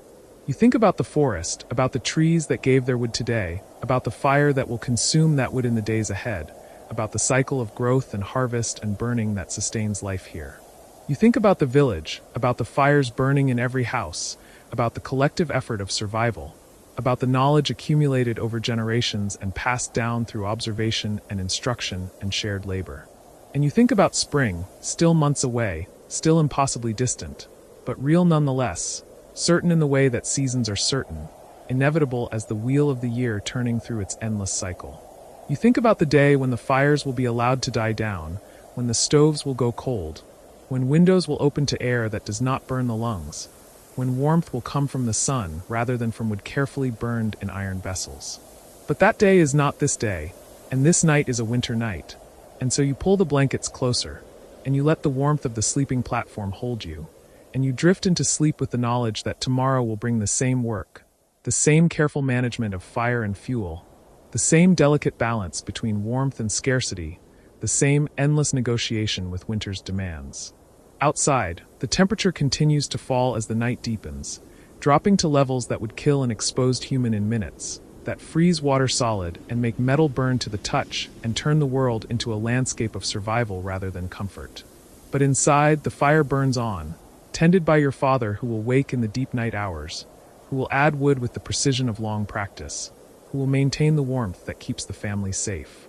And in every house across the village, similar fires burn, similar vigilance is maintained, similar care is exercised, because this is what winter demands, what survival requires, what human persistence looks like in the face of a cold that does not negotiate, that does not compromise, that simply is indifferent to human needs and hopes and plans. The smoke rises from 17 chimneys, pale columns visible against the stars, signals of occupation and resistance, markers of human presence in a landscape that would otherwise be empty, silent, belonging entirely to the cold. And within each house, a family gathers around fire, measuring fuel, sharing warmth, enduring together what would be impossible to endure alone, weaving the fabric of community from threads of necessity and reciprocity, and the simple acknowledgement that survival in winter is never a solitary achievement, but always a collective act, sustained by knowledge shared and labor divided, and the quiet determination to see another spring. You wake before dawn on the shortest day of the year, though you cannot yet call it waking.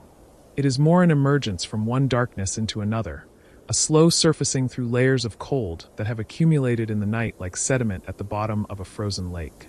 The fire has burned down to a bed of coals so faint they barely glow, and the air in the house carries that particular quality of deep winter cold, the kind that seems to have weight and texture, pressing against your face like a hand made of ice. You do not move yet, though you know you must, because there is a hesitation that comes at this moment in every winter morning, a brief negotiation between the body's desire to remain still and the absolute necessity of rising to tend the fire before the last heat dies completely. The darkness around you is not uniform but layered. Near your face, where your breath has created a small pocket of relative warmth beneath the furs and felted wool, there is a quality of shadow that still holds some memory of comfort. But beyond that immediate sphere, the cold takes on gradations of depth, colder as it extends toward the walls. Coldest of all in the corners where two walls meet, and the frost has crept through every crack and seam during the night. You have learned to read these invisible boundaries, to know without seeing exactly where the warmth ends and the true cold begins. And this knowledge is part of what keeps you alive through winters like this one, winters that seem to have no mercy in them. No softening, only the relentless pressing down of sky and ice and wind. You push back the layers of covering with movements that are both reluctant and practiced, exposing first your head, then your shoulders, to the shock of cold air that immediately begins to draw the warmth from your skin. The fire must be fed before anything else, before you allow yourself to think of food or water or the tasks that will fill the hours until darkness comes again. You swing your legs over the edge of the sleeping platform, and your feet find the thick felt slippers you left positioned exactly here the night before. Because to step barefoot on the wooden floor in this cold would be to invite a pain so sharp and immediate it would drive the breath from your lungs. Even through the felt, you can sense the profound chill that has settled into the floorboards, a cold so deep it feels almost alive, hungry, waiting. The pre-dawn darkness is not complete. Your eyes, adjusted now to the absence of light, can distinguish the slightly paler rectangle of the window, its shutters closed but still admitting the faintest suggestion of the snow-reflected night beyond. You move toward the stove, each step deliberate, your body still half-wrapped in sleep, your mind already beginning the sequence of actions required to coax flame from the dying coals. The stove's iron surface, when you touch it lightly with one fingertip, is barely warm, and you know this means you are perhaps only minutes away from having to start the fire fresh. A much longer and more difficult process that requires the careful arrangement of birch bark, the thinnest kindling, the patient blowing of breath onto reluctant embers. You open the stove door as quietly as you can, though there is no one else to wake. The silence in the house is so complete that even this small sound, the faint creak of the iron hinge, seems intrusive, a disruption of something vast and still. Inside, the coals are a dim orange, darker red toward their centers, and you feel a small relief because this means there is still life here, still possibility. You take a handful of the finest kindling from the basket beside the stove, splinters of pine no thicker than your smallest finger, and you place them carefully on top of the coals, arranging them so that air can move between them, so that the heat rising from below will have something to catch, to hold, to transform. For a moment nothing happens, and in that pause you become aware of the sound of your own breathing, the way each exhalation creates a small cloud of vapor that hangs briefly in the cold air before dispersing. Then a thin line of smoke begins to rise from one of the splinters, a tendril so delicate it is almost invisible in the darkness, and you know to wait, to give the heat time to build, to trust the process even though every instinct in your cold, stiffened body wants to rush, to pile on larger wood, to force the fire into being through sheer will. The first small flame appears at the edge of one splinter, a point of light so tiny and fragile it seems impossible that it could grow into anything capable of warming this space, of pushing back the cold that has claimed the house during the night. But you have seen this transformation hundreds of times, and you wait, watching as the flame spreads along the length of the splinter, as it finds the next piece of kindling, and moves across that gap through some alchemy of heat and wood and air that you understand practically, but not theoretically, a knowledge held in your hands and eyes rather than in words. When the flames have established themselves sufficiently, you add slightly larger pieces, still moving slowly, still resisting the urge to smother the new fire with too much fuel too quickly. The light from the flames begins to fill the space around the stove, throwing shadows that move and shift across the log walls. And with the light comes the beginning of warmth, still barely perceptible but present, a promise that the house will once again become a place where life can continue, where the cold is held at bay rather than invited in. You add larger pieces now, chunks of split pine and birch, and you adjust the damper to control the draw of air through the firebox, finding that balance between too much air, which would make the fire burn too hot and consume your carefully gathered wood too quickly, and too little, which would cause the fire to smolder and fill the house with smoke. This adjustment is something you do by feel as much as by thought, a sensitivity developed through years of tending fires, of learning to read the subtle signs, the color of the flames, the sound of the draft, the quality of the smoke, that tell you what the fire needs.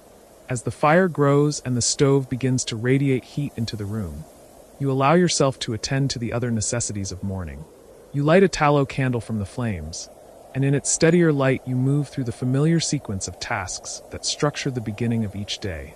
Water first. The bucket near the door still has liquid water in it, though a thin skin of ice has formed across the surface during the night, and you break through this with the wooden dipper, filling the iron kettle and setting it on top of the stove to heat. The sound of the ice breaking, sharp and musical, is the first sound besides the fire and your own movements that has entered the morning, and it marks the transition from the deep stillness of night to the slightly more animated state of day. While the water heats, you dress more fully, adding the layers that transform you from a person who can exist only in the immediate vicinity of the fire into someone who can move through the entire house, who can even, when necessary, step outside into the full force of the winter. Each layer has its purpose and its place in the sequence. First the long woolen shirt, then the heavy tunic, then the vest lined with rabbit fur, each piece chosen and positioned to trap air, to create those crucial dead spaces where warmth can accumulate and be held against your body. The mittens, the outer coat, the fur hat with its flaps that cover your ears. These wait by the door for the moment when you will need to go out to the woodshed, to the root cellar, to check on the livestock in their shelters. The water in the kettle begins to steam, and you spoon ground grain into a wooden bowl, pour the hot water over it, stir it into a thick porridge that will provide fuel for the work ahead. You eat standing near the stove, small spoonfuls that warm your mouth and throat, and as you eat you watch the growing light at the window, the way the darkness shifts almost imperceptibly toward the deep blue that precedes dawn on winter mornings when the sky is clear. This is the solstice, the turning point, the day when the sun reaches its lowest arc across the southern sky and then begins slowly to return. Your people have marked this day for as long as anyone can remember, not with elaborate ceremony, but with a quiet acknowledgement, a moment of recognition that the worst of winter, at least in terms of darkness, has been reached and will now begin to recede, though the coldest days still lie ahead. The knowledge that light will increase from this day forward, even if only by moments at first, provides something that might be called hope, though it is a hope tempered by realism. by the understanding that many weeks of deep cold remain before the first signs of spring appear.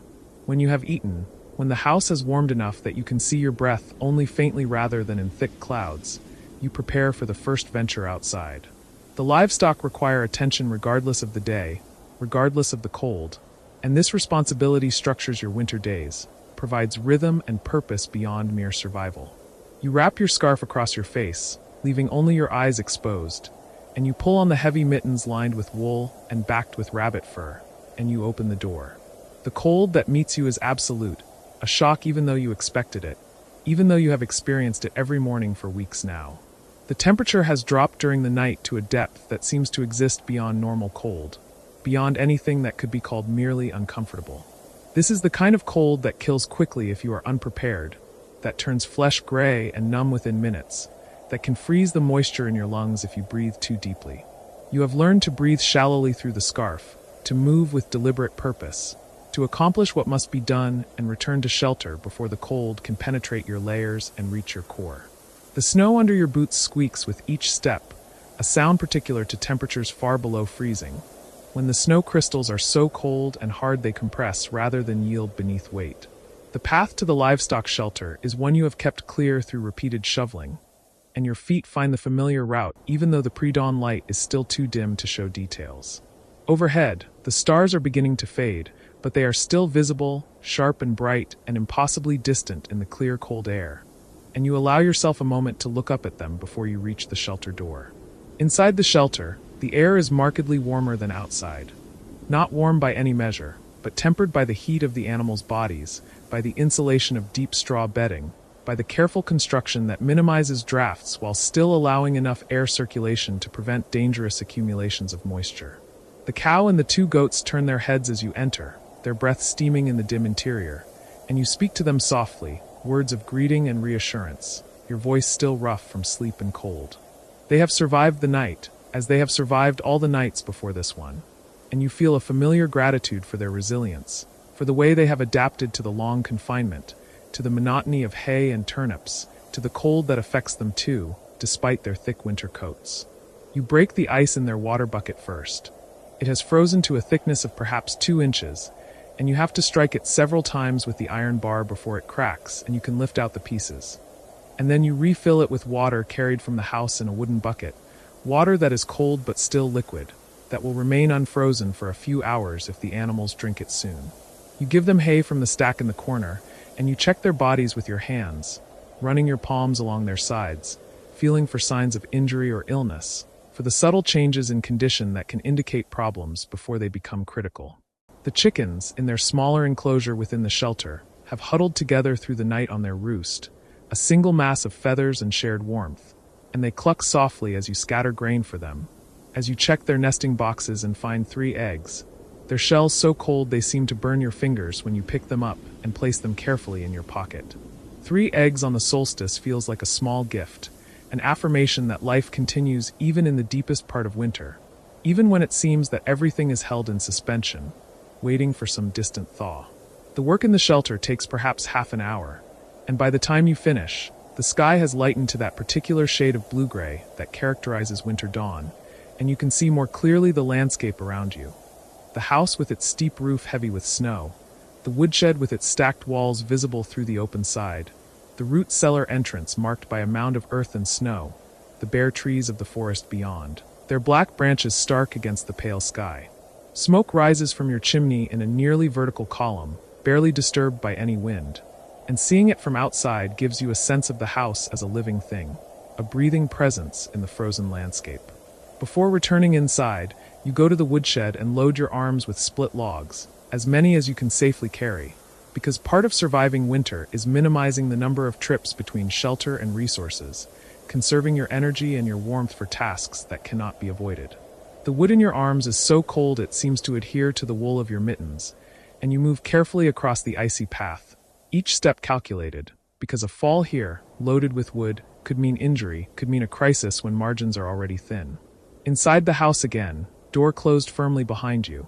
You stand for a moment in the wave of relative warmth, feeling the cold that has penetrated your layers begin to slowly recede, feeling your face tingle, and then ache as sensation returns to your cheeks and nose. You stack the wood near the stove, and you add several pieces to the fire, building it up now that morning is fully established, now that the day's work is beginning in earnest. The eggs from your pocket you place carefully in a bowl, marveling again at the small perfection of them, at the life potential they represent. The morning light, when it finally reaches full strength, is thin and pale, the sun rising above the tree line at an angle so low it seems almost horizontal, sending long shadows across the snow. This is the quality of solstice light, beautiful in its weakness, in its acknowledgement of winter's power.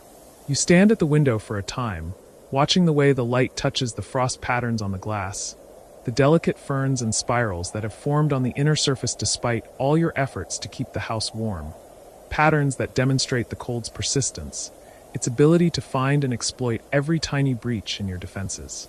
There is work to be done, as there is always work to be done in winter, but the solstice has a quality that invites pause, that suggests taking a moment to acknowledge where you are in the turning of the year.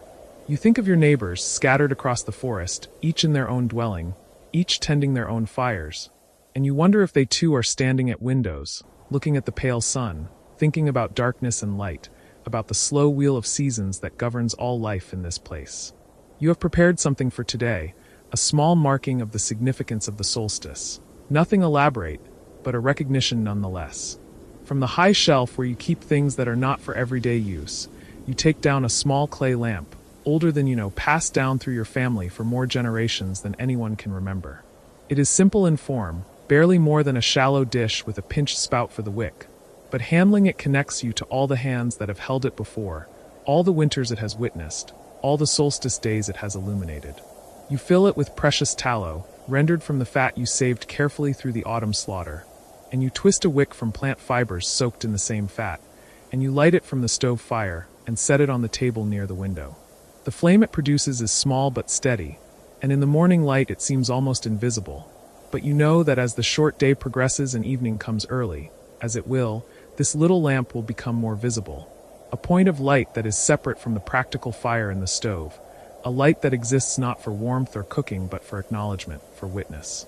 You sit at the table with the second cup of hot water you have allowed yourself. Not tea, because tea is too precious to use more than occasionally, but hot water flavored with a few needles of pine, a drink that provides warmth if not much nourishment. The heat of the cup in your hands is a pleasure you consciously register, a small comfort that you have learned not to take for granted. Outside, the day continues its slow brightening, though the light will never reach what could be called robust, will never burn away the sense of twilight that characterizes midwinter days. Your mind turns to the question of time, of how this day compares to the solstices of other years, of whether this winter is harder or easier than the ones before. Memory is imperfect, and you suspect that each winter while you are in it feels like the hardest, the longest, the most demanding. But there are markers you can use to judge. The depth of the snow compared to the marks on the trees, the severity of the cold compared to the freezing of the small creek, the state of your supplies compared to what remains to be endured. By these measures, this winter is neither the worst you have experienced nor the easiest, but somewhere in the middle range, difficult but survivable, demanding but not overwhelming. The difficulty of winter in this place, you have learned, is not usually the single catastrophic event, but the accumulation of small challenges, the way cold and darkness and isolation compound each other, the way the body's reserves of energy and warmth gradually diminish, the way attention must be maintained without lapse because a single mistake, a forgotten fire, a moment of inadequate clothing, a failure to notice the signs of frostbite, can have consequences that cascade into crisis. It is the sustained nature of the challenge that tests you most deeply, the way each day requires the same vigilance, the same effort, the same careful husbanding of resources, without rest, without relief, for months on end. But there is also a kind of strength that comes from this sustained effort, a confidence that builds through the successful navigation of each day, each storm, each moment of difficulty overcome. You are not the same person in late winter that you were at its beginning. You are harder in some ways, more capable, more certain of your ability to endure. There is no pride in this exactly, but a quiet acknowledgement of capacity, of the way human beings can adapt to circumstances that seem, from the outside, nearly unbearable. As the morning progresses, you turn to the indoor tasks that fill winter days, spinning wool, if your hands are warm enough for the fine work, mending clothes and harness, stitching the places where wear has created weakness.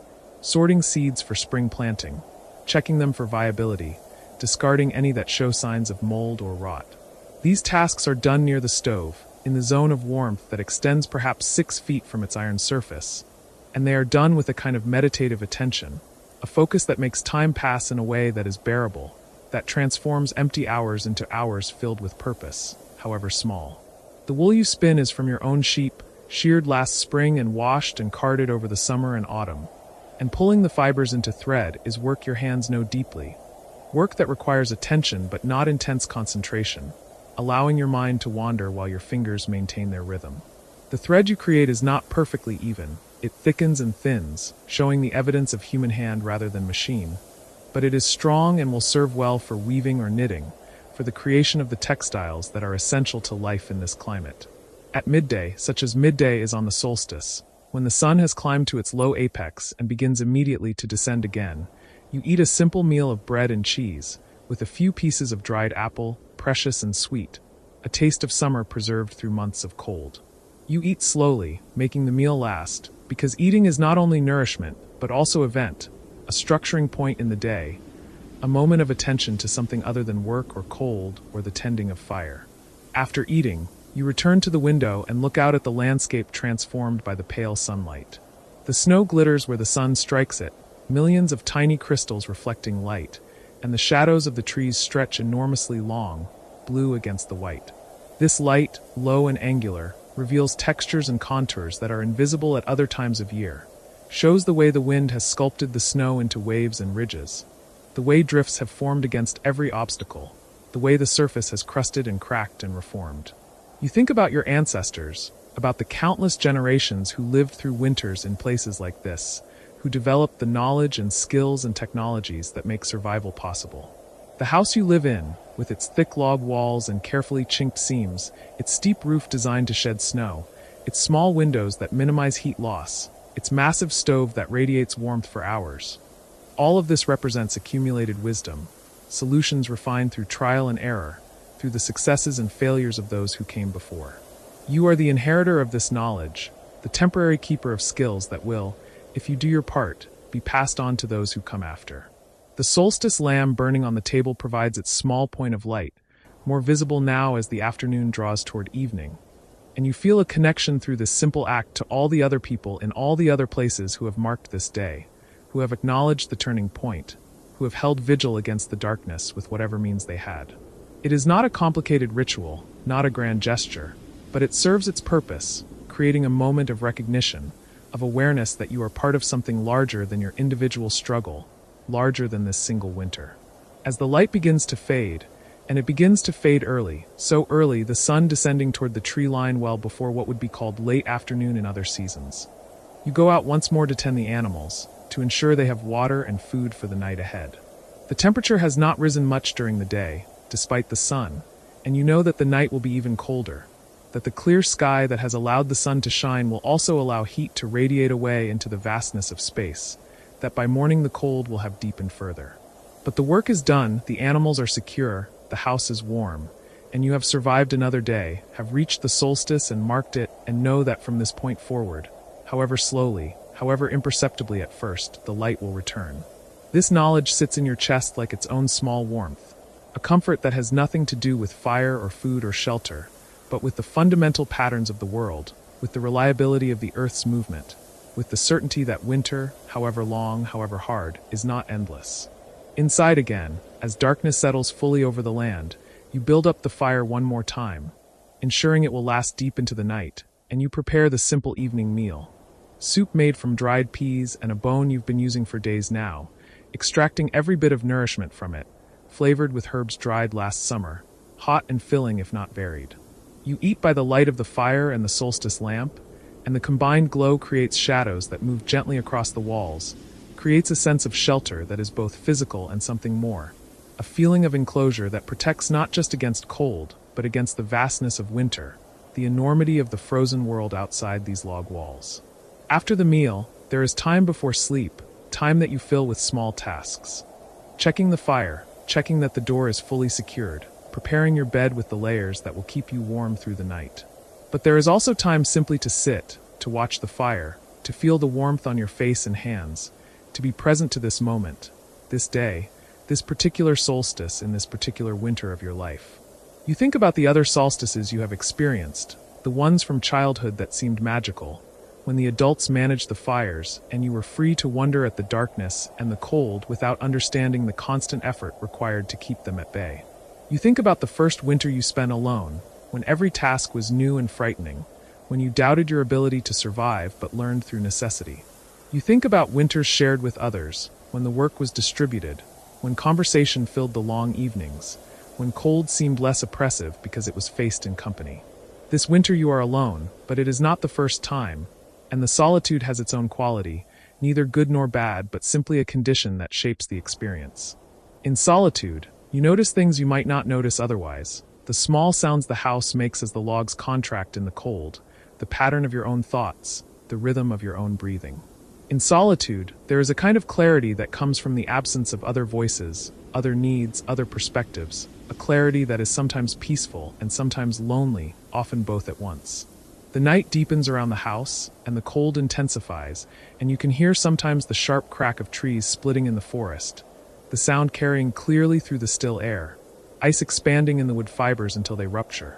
A reminder that you are not the only thing shaped and stressed by this cold, that the entire forest is enduring, is surviving, is waiting for spring just as you are. When you finally prepare for sleep, you do so with the same careful attention you bring to every task, banking the fire so it will hold through the night, arranging your layers so they will trap warmth most efficiently, positioning your body on the sleeping platform so that you are as close as possible to the retained heat of the stove.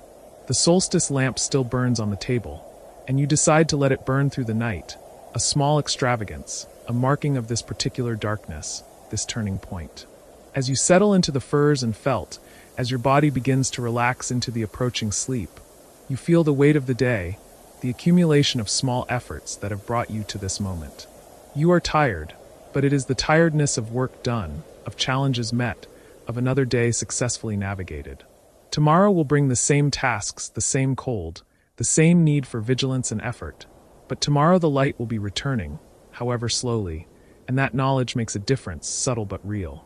Sleep comes gradually, not all at once, but in layers, like the layers of clothing you wear, like the layers of furs that cover you, and as you drift into it you are aware of the small flames still burning on the table, aware of the fire in the stove holding its heat, aware of the house around you maintaining its integrity against the cold.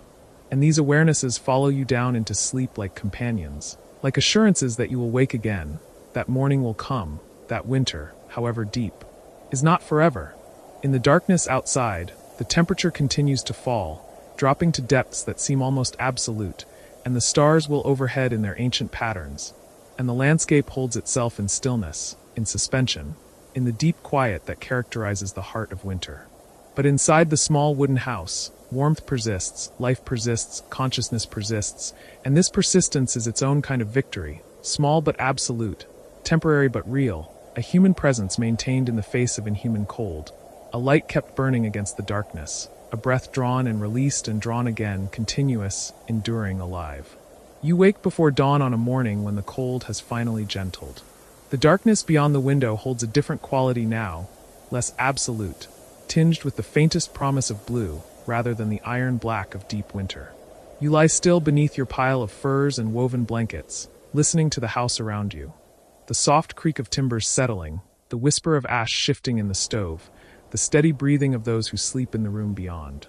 The air against your face carries a sharpness that tells you the fire has burned low through the night, but not dangerously so. You have learned to read these gradations of temperature the way sailors read the sea, understanding what each subtle shift portends.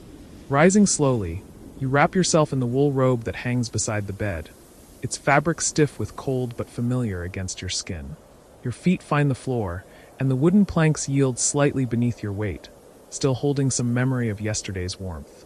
You move through the darkness without lighting a candle, your hands knowing the way to the stove, your body navigating the familiar geography of this space that has been your world through all the long weeks of winter. The stove door opens with its characteristic low groan, and the bed of coals within glows dim orange, breathing quietly. You add kindling with practiced care, arranging the small sticks in patterns you no longer consciously think about, and then a single split log, positioning it where the coals retain their deepest heat. The fire accepts your offering slowly, a curl of smoke rising first, then the faint crackle of bark catching, and finally the steady establishment of flame. You close the door most of the way, leaving just enough draft for the fire to build strength, and stand for a long moment with your hands extended toward the iron, feeling the warmth begin to radiate outward. This morning ritual has become a form of meditation, a daily conversation between you and the fire, between your needs and the wood's willing surrender. You think of all the mornings you have stood exactly here, performing exactly these motions, and how the repetition has carved grooves into your consciousness deeper than any words could reach. Outside, the first birds begin their tentative songs. You recognize the calls now, the harsh declaration of the crow, the varied melody of the thrush, the delicate question the chickadee poses to the emerging day. Their voices carry through the cold with a clarity that summer never permits, each note distinct and clean. You move to the window and look out at the landscape you have watched transform through the winter months. The snow that was once pristine and deep now bears the scars of survival. Paths worn to bare earth where you have walked to the woodshed and the well, yellow stains where animals have marked territory, the gray accumulation of ash from the outdoor work fires. But the fields beyond still hold their white mantle, unbroken and vast under the slowly brightening sky. Your neighbor's chimney shows no smoke yet. You study it for a long moment, feeling a small pulse of concern. Old Henrik has been ill this past week. Nothing serious, just the heavy cough that settles in the chest when winter has gone on too long and the body grows weary of fighting the cold. His daughter tends him, but still you watch for that rising column that will tell you his fire burns strong. Minutes pass. The sky shifts from black to deep blue to that particular shade of gray that precedes true dawn. And then, yes, a thin stream of smoke begins to lift from his chimney, pale against the dark roof, and you release a breath you did not know you were holding. Behind you, footsteps. The light shuffle that tells you it is young Marta, the child from the adjacent room, drawn by the sound of the stove being fed. She appears in the doorway wrapped in a quilt that drags the floor, her dark hair tangled around her sleep-soft face. You smile at her and gesture toward the stove, and she comes to stand beside you, leaning against your side with the unself-conscious trust of the very young. Together you watch the fire through the small window in the iron door, seeing the flames establish themselves, blue dancing over yellow, the log beginning to char and split. Neither of you speaks. There is nothing that requires saying. The house begins to wake around you as warmth spreads through the rooms.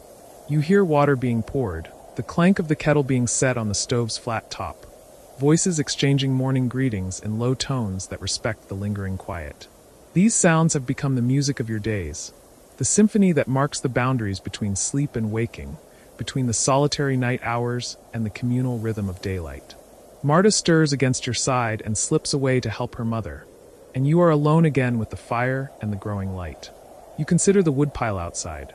2 weeks ago, you walked the perimeter of stacked logs and made careful calculations, counting cords, estimating burn rates, weighing the density of different woods against the temperature trends you observed. The conclusion brought relief. You have enough, comfortably enough, to see you through even if the cold decides to linger another month. This knowledge sits in your chest like a warm stone. You have succeeded.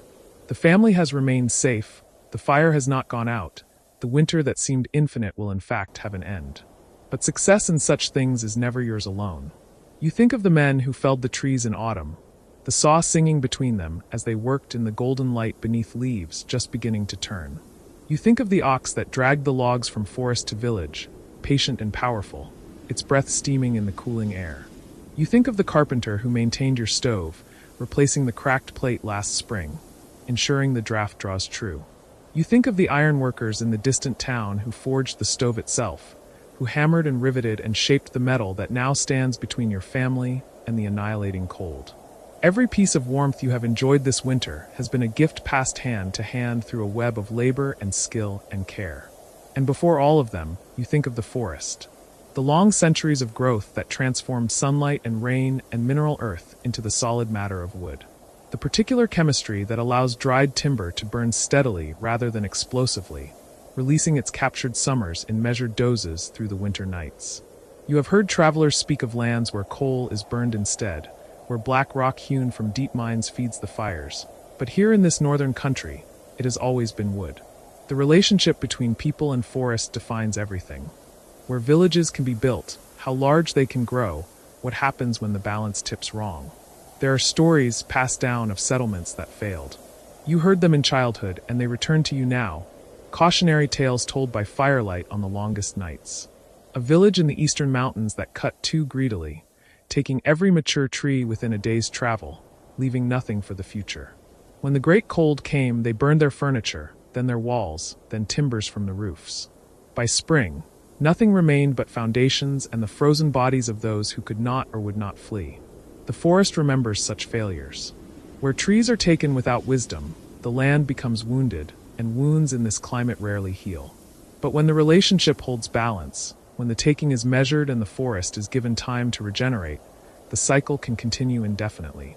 The trees that warmed your grandfather's grandfather's grandfather still have descendants standing tall in the protected groves, ready to fall in their time, ready to give their heat to descendants not yet born.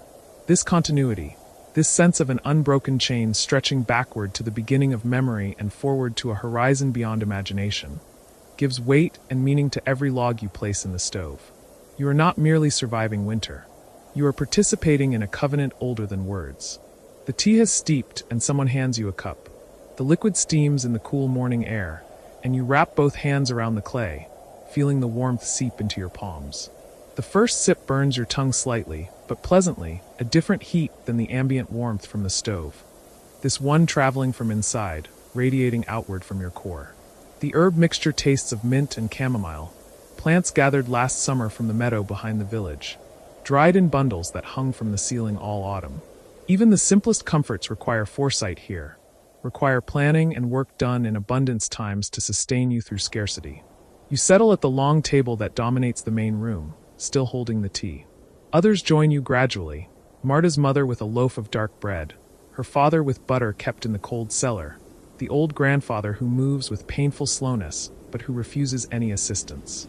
The morning meal assembles itself without rush or urgency. Bread is torn and passed, butter spread thick, more tea poured. The conversation meanders easily, touching on small observations. The way ice has formed on the inside of the window in fern-like patterns, the dream someone had about summer, the need to check the snares along the tree line when the sun rises fully. This is the reward for all the labor of preparation. Not merely continued life, though that is foundation enough, but these moments of ordinary peace. The ability to sit together at a warm table while winter still grips the land outside. The luxury of slowly waking, of eating without desperation, of speaking about nothing in particular while the fire hums and the morning gradually brightens. You understand now, in a way you perhaps could not before you lived through such a winter, that civilization at its core is not cathedrals or kingdoms or great works of art. It is this, the capacity to create pockets of warmth and safety and gentleness within a world that defaults toward cold and danger and hardship. After the meal, you dress in your outdoor layers. Linen first, then wool, then the heavy leather vest, the felt-lined boots, the mittens that leave your fingers clumsy but protected. The preparations for even a short venture outside require minutes of deliberate work. You have learned to tolerate the initial flush of heat that comes from being so heavily dressed inside, knowing it will be welcome the moment you step through the door. The others have their own tasks calling them into the day, and one by one they too begin the process of armoring themselves against the cold. Marta's father will check the animals. 3 goats kept in the shed attached to the south side of the house, their own body heat contributing to the warmth that seeps through the shared wall. The old grandfather will tend the indoor tasks, the endless small repairs that keep a wooden house functional through the stress of extreme temperatures. Marta's mother will begin the day's cooking, the production of the thick stew that will simmer all day on the stove, filling the house with savory steam, ready whenever hunger strikes. And Marta herself will sit beside the window with her wool and spindle, her small fingers becoming skilled at the endless transformation of raw fiber into usable thread. Your task today is to split more kindling. The pile inside has diminished, and though the need is not yet urgent, you have learned that the time to prepare is always before desperation demands it. You pull on the final layer, the heavy cloak made from tightly woven wool that sheds snow like a roof sheds rain, and step out through the door into the morning. The cold strikes your exposed face immediately, forehead, cheeks, nose, lips, the only parts of you left vulnerable. Your breath plumes white and thick. Your eyes water slightly, and the moisture freezes on your lashes, a strange, delicate sensation. But the cold is different now than it was at the winter's depth. It has lost its vicious edge. It bites but does not savage. You can feel, beneath the chill, the first whisper of change coming. The great will beginning its slow turn toward warmth. The snow crunches under your boots as you make your way toward the woodshed, each step sinking a few inches into the crust that has formed over previous thaws and refreezes. The sun is rising properly now, still low on the horizon but bright, so bright after the dim months that you squint against the dazzle of light on snow. The world is composed of two colors, the white of the land and the blue of the sky, both so vivid they seem to pulse. The scattered buildings of the village rise like dark islands in this sea of white, each trailing its column of smoke, each a small planet of warmth orbiting the dying winter. Inside the woodshed, you select a section of log about 2 feet long, placed there weeks ago specifically for kindling production.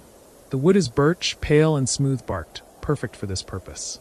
You set it on the splitting stump and take up the hatchet, feeling the familiar weight settle into your grip. The first blow lands true, opening a split down the center. The second widens it. The third separates the log into halves. You continue the work with steady rhythm, reducing each half to quarters, then eighths, then thin strips about the thickness of 2 fingers. The physical labor warms you from within, your body generating heat in response to exertion, and you open the front of your cloak to let some of the warmth escape before you begin to sweat.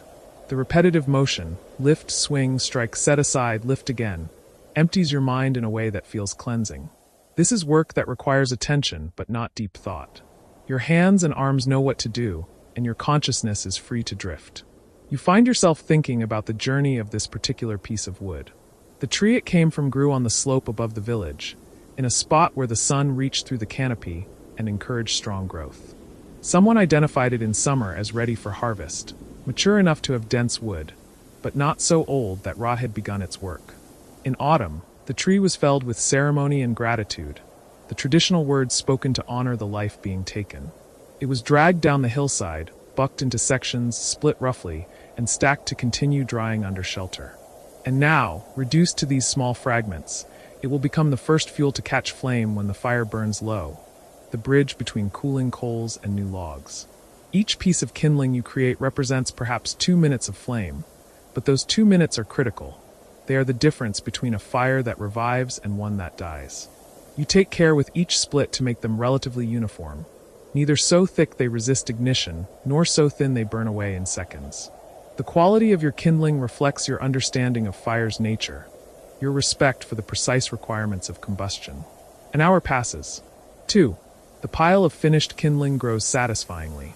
Your shoulders ache pleasantly with the work, and you pause to rest, leaning against the doorway of the shed and looking out at the village. More people are moving about now, a figure making the long walk to the frozen well, carrying empty buckets that will return full and heavy. 2 children pulling a small sled toward the common area where a packed snow slide has been worn smooth. An old woman scattering grain for the chickens that somehow remain active even in this cold, their feathers fluffed enormously around their bodies. These are your people. You know each of them, know their histories and habits, their skills and weaknesses. Through the long winter you have lived in close proximity, sharing resources, helping one another through difficulties, occasionally irritating one another with the small frictions that arise when humans cannot escape into solitude. But the overall feeling is one of profound interdependence. Each person contributes what they can. Each person receives what they need. The balance is not always perfect. There are the lazy, the selfish, the difficult. But the extremity of the environment demands cooperation. Those who cannot manage it do not remain long in such places. You think about the widow Ingrid 3 houses down from yours, whose husband died in a logging accident 5 years ago. She has no children, no close family, yet she has remained comfortable and safe through each winter since. The village provides for her, wood for her fire, food for her table, company for her lonely evenings, and she in turn provides what she can: skill with medicinal herbs, excellence at weaving, and a sharp memory for the old stories that preserve the community's accumulated wisdom. The transaction is never formal, never tallied. It simply occurs, as natural as breathing, because the alternative is unthinkable. This is the social technology that makes survival possible in such climates. The knowledge that you split kindling not only for your own household, but as part of a larger pattern of labor that includes everyone. The certainty that if your stove cracked tomorrow and could not be repaired, someone would take you in without question or resentment until solution could be found. The understanding that individual survival is a myth, that humans in extreme environments persist only as a web of mutual care that must be constantly maintained. You gather the kindling into the canvas sling you brought for the purpose, loading it carefully until the bundle is as much as you can comfortably carry. The walk back to the house takes longer with the weight, and you move carefully over the uneven snow, conscious that a fall here would scatter your work and possibly turn an ankle. But you navigate successfully, pausing at the door to stamp the snow from your boots before entering. The contrast is immediate and total. The warm air inside wraps around you like an embrace, and you blink away the ice crystals that have formed on your eyebrows and lashes. The house smells of cooking stew and wood smoke, and the bodies of people living in close quarters. A smell you once might have found unpleasant, but now simply register as home. You shed your outdoor layers piece by piece, hanging them on the pegs where they will dry and be ready for next time, and carry the kindling to its place beside the stove. Marta looks up from her spinning as you enter and offers a small smile. The pile of prepared wool beside her has diminished significantly, transformed into a growing spindle of thick thread. The work of her hands on these winter days will become fabric eventually, will become clothing or blankets or trade goods, will ripple forward into futures she cannot imagine. But for now she simply spins, peacefully, watching the thread twist and strengthen, her child's fingers performing alchemy. The afternoon stretches out in quietness. You settle into a chair near the window with a piece of leather that needs stitching, a tear in your boot that you have been postponing, but which now seems like the right task for this moment. The awl and thick thread, the careful piercing of holes, the drawing tight of knots, more repetitive handwork that soothes the mind while filling the time. Outside the window, the light begins its slow decline toward evening. The sun never rose very high, even at its peak, and now it settles back toward the horizon it so recently left, painting the snow in shades of pink and gold. Old Henrik's door opens and his daughter emerges, calling to the chickens, her voice carrying across the clear, cold air. Good. He must be feeling better, well enough that she feels comfortable stepping away. You make a mental note to visit tomorrow, to check on him properly, perhaps to bring a measure of the stew that will be finished by then. These small gestures of care, repeated countless times through the long winter, have been as important as the fire itself in maintaining life. Isolation kills. Loneliness kills. The cold finds every crack in the armor, including the invisible ones inside the spirit. The stove requires feeding again. You set aside your stitching and add 2 logs, checking the coals first, positioning the new wood to maximize efficiency. The fire accepts the offering and continues its patient burning. Outside, the last of the daylight fades. Evening comes early still, though not as early as it did weeks ago. The day is lengthening, incrementally, reluctantly, but measurably. The turn has occurred. The darkest point is behind you now. As night settles fully, lamps are lit around the room, oil flames flickering behind glass, casting their warm golden light on walls and faces.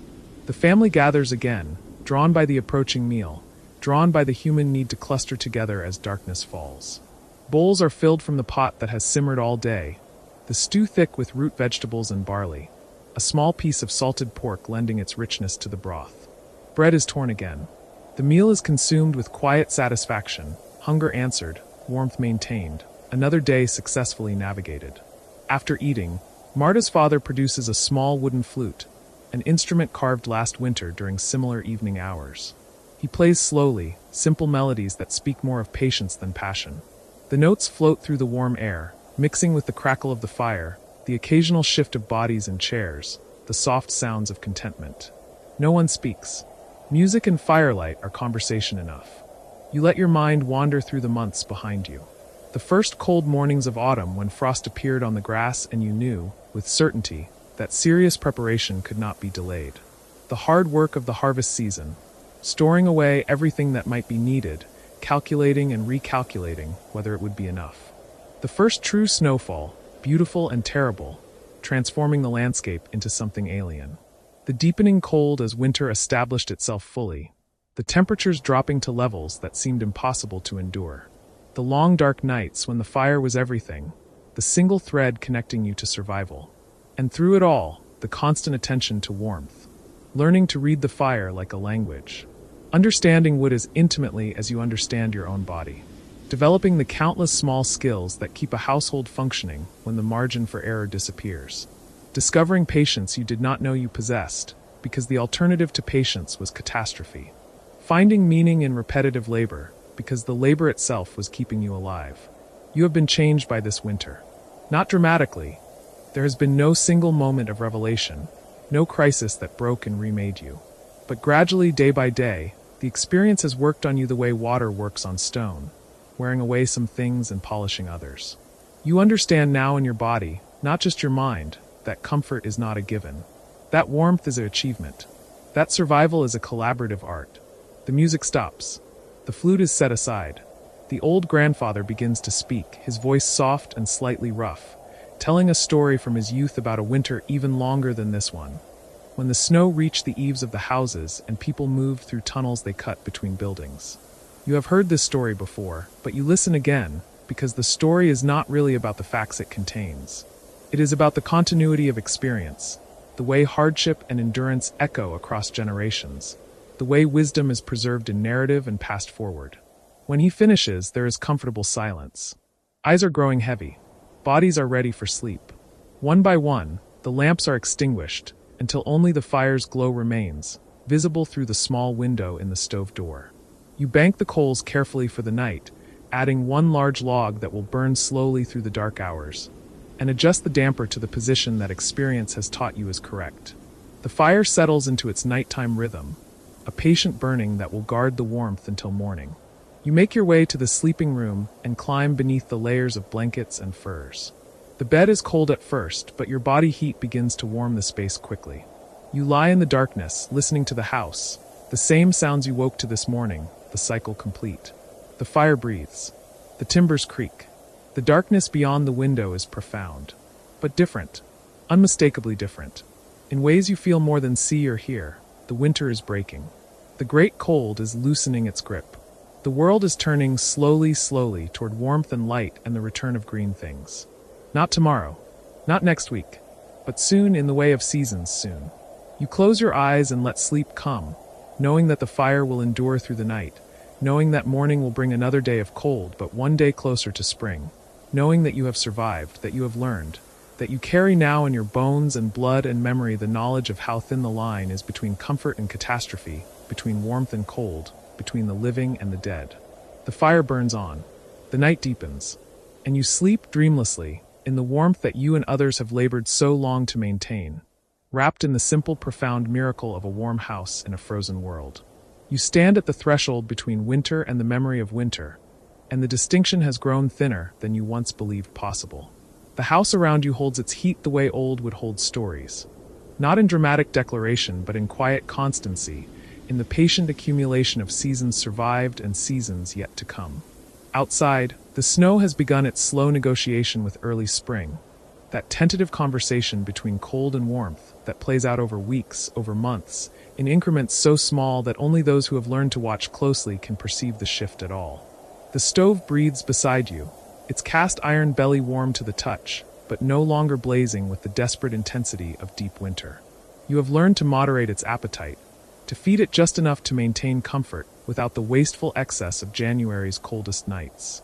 This too is knowledge, this calibration of need against resource, this understanding that survival is not always about maximum heat, but about sustained warmth, about making what you have last until the season turns and the desperate mathematics of fuel and flame become less urgent, less absolute.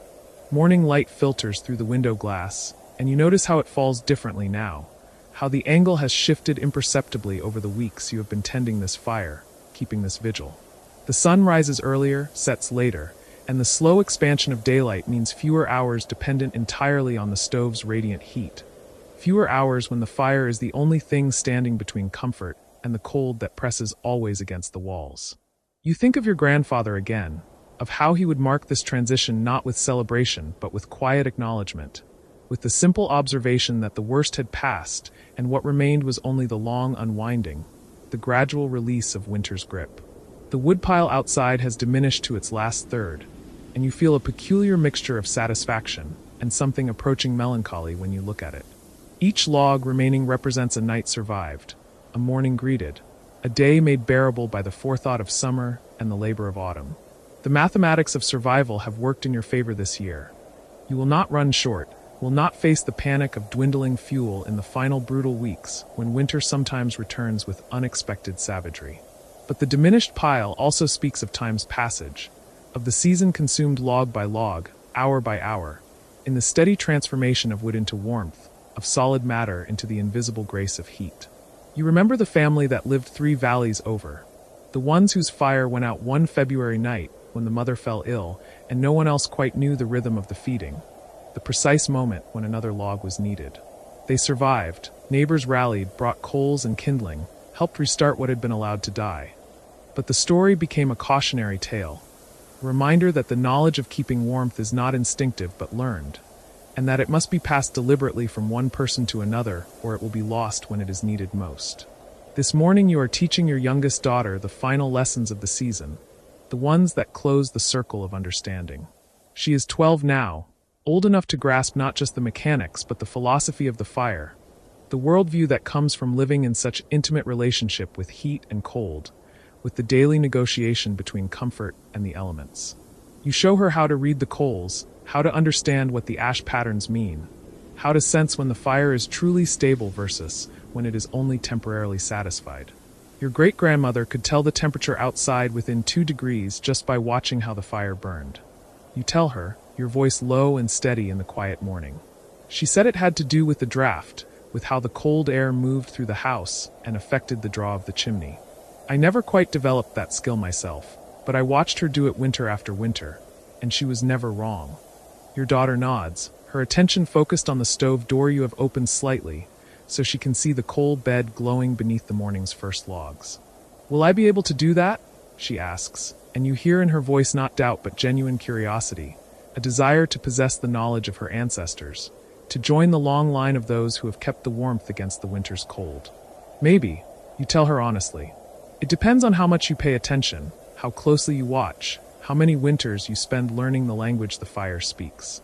Some people have a gift for it. Others have to work harder. But anyone who pays attention long enough learns something, understands more than they did the season before. You close the stove door and she moves to the window, looking out at the snow that still covers everything but has begun to settle, to compress, to show the signs of eventual retreat. I like winter, she says, surprising you slightly. I like having the fire to tend. I like how everyone stays close. In summer we scatter, we work in different places, we don't all come together the same way. Her observation touches something true, and you nod, acknowledging the wisdom in it. The isolation of winter, which can feel oppressive in January's darkest weeks, also creates an intimacy that other seasons lack. The fire becomes a gathering point, a reason to sit together in the evening rather than dispersing to separate tasks and separate corners of the farm.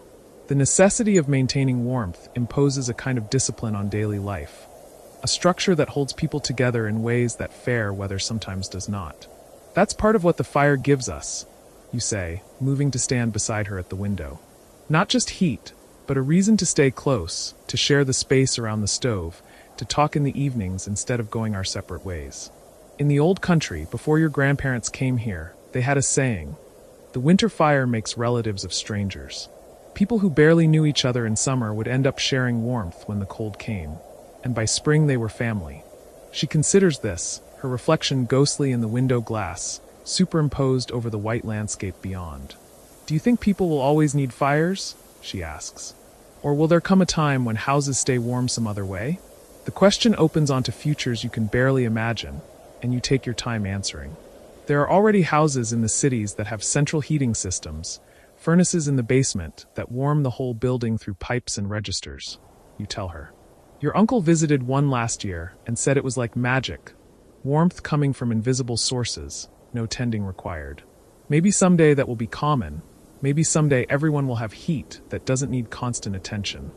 Would that be better? She asks, and you hear in her voice a certain skepticism, an attachment to the known rhythms of fire tending that mirrors your own. Easier, certainly, you say. Whether better depends on what you value. There's something to be said for reliability, for not having to wake in the night to feed the stove, for not worrying about whether you cut enough wood, or whether the chimney is drawing properly. But there's also something to be said for understanding where your warmth comes from, for having a relationship with it, for knowing in your bones what it costs and what it requires. She nods slowly, and you can see her mind working through the implications, trying to envision a world where warmth is something provided rather than something tended, something purchased rather than something earned through the labor of summer and autumn. It is a world that is coming. You can feel it in the changes already visible in the nearest town, in the conversations about electricity and modern convenience that filter out even to places as remote as yours. But it has not arrived yet, not here, not now, and so the fire still burns and the knowledge still matters and the winter still teaches its cold lessons to those willing to learn. The morning unfolds in its accustomed rhythm. You add another log to the stove, judging by feel and by experience exactly when it is needed. Your daughter sweeps the hearth, carefully collecting the ash that has accumulated overnight and carrying it in the small metal bucket to the barrel outside where you store it for spring garden use.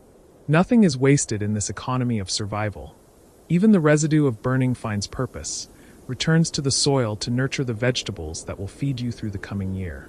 By mid-morning your son arrives from the barn, stamping snow from his boots in the entryway, bringing with him the cold scent of outdoors and the news that one of the cows is showing signs of early calving. This is earlier than expected. Spring calves usually come later, in the gentler warmth of April. But the cow is a first-timer, and her schedule is her own. You will need to watch her carefully, to make sure the barn stays warm enough for the vulnerable newborn when it arrives. We'll need to keep a brazier going in her stall, your son says, warming his hands at the kitchen stove. Just to take the edge off. It's not cold enough to be dangerous, but it would be better if the calf had a little extra warmth those first few days. You nod your agreement. The brazier is a smaller version of the same principle that heats the house. A metal basket that holds burning coals, radiating heat in a concentrated area. You have used it before for sick animals, for newborns that arrived in unfortunate weather, for the delicate task of keeping living things warm when their own heat generation is insufficient. It requires its own kind of vigilance, its own careful feeding and watching, but the principle is identical to everything else you have learned this winter. Warmth requires attention, requires care, requires the willingness to wake and check and add fuel when needed. I'll help, your daughter volunteers, and you see in her eagerness the continuation of the knowledge, the passing of understanding from one generation to the next.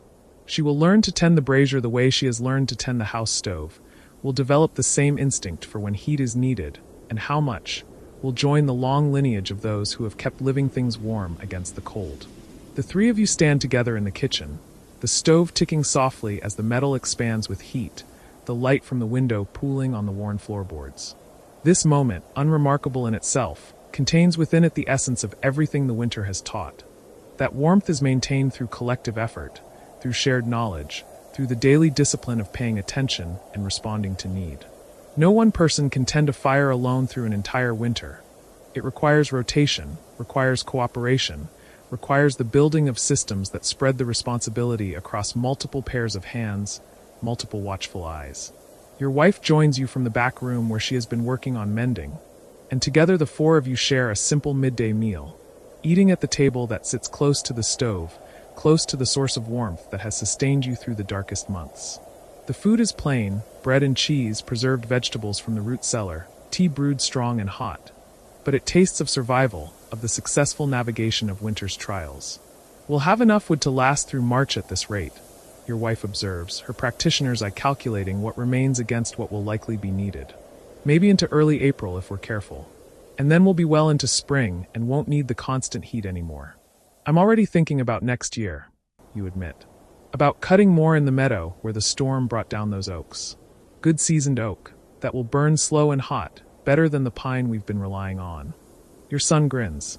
Always thinking ahead, he says, and there is affection in his teasing, recognition of the mindset that keeps a household safe, that looks beyond the immediate to the next challenge, the next season, the next winter looming somewhere in the future. But for now, this winter is nearly complete. The worst has passed. The mathematics of fuel and cold have resolved in your favor. The fire burns steadily, requiring less constant attention as the days lengthen and the sun climbs higher in the sky. You have survived, all of you, through knowledge and labor and the collective decision to do what was necessary before necessity became crisis. In the afternoon you walk the property boundaries, checking fence lines that have been buried under snow for months, looking for damage, for the places where ice and wind have done their work and will require repair come spring.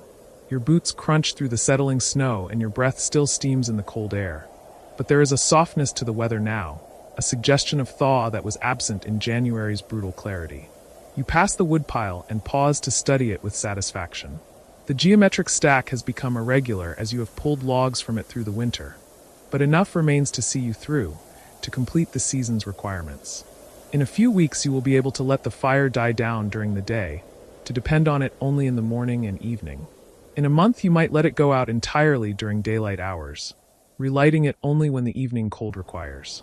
And then, sometime in late April or early May, you will let the fire die completely, will clean the stove and chimney thoroughly, will close that chapter of the year until autumn comes around again and the cycle renews.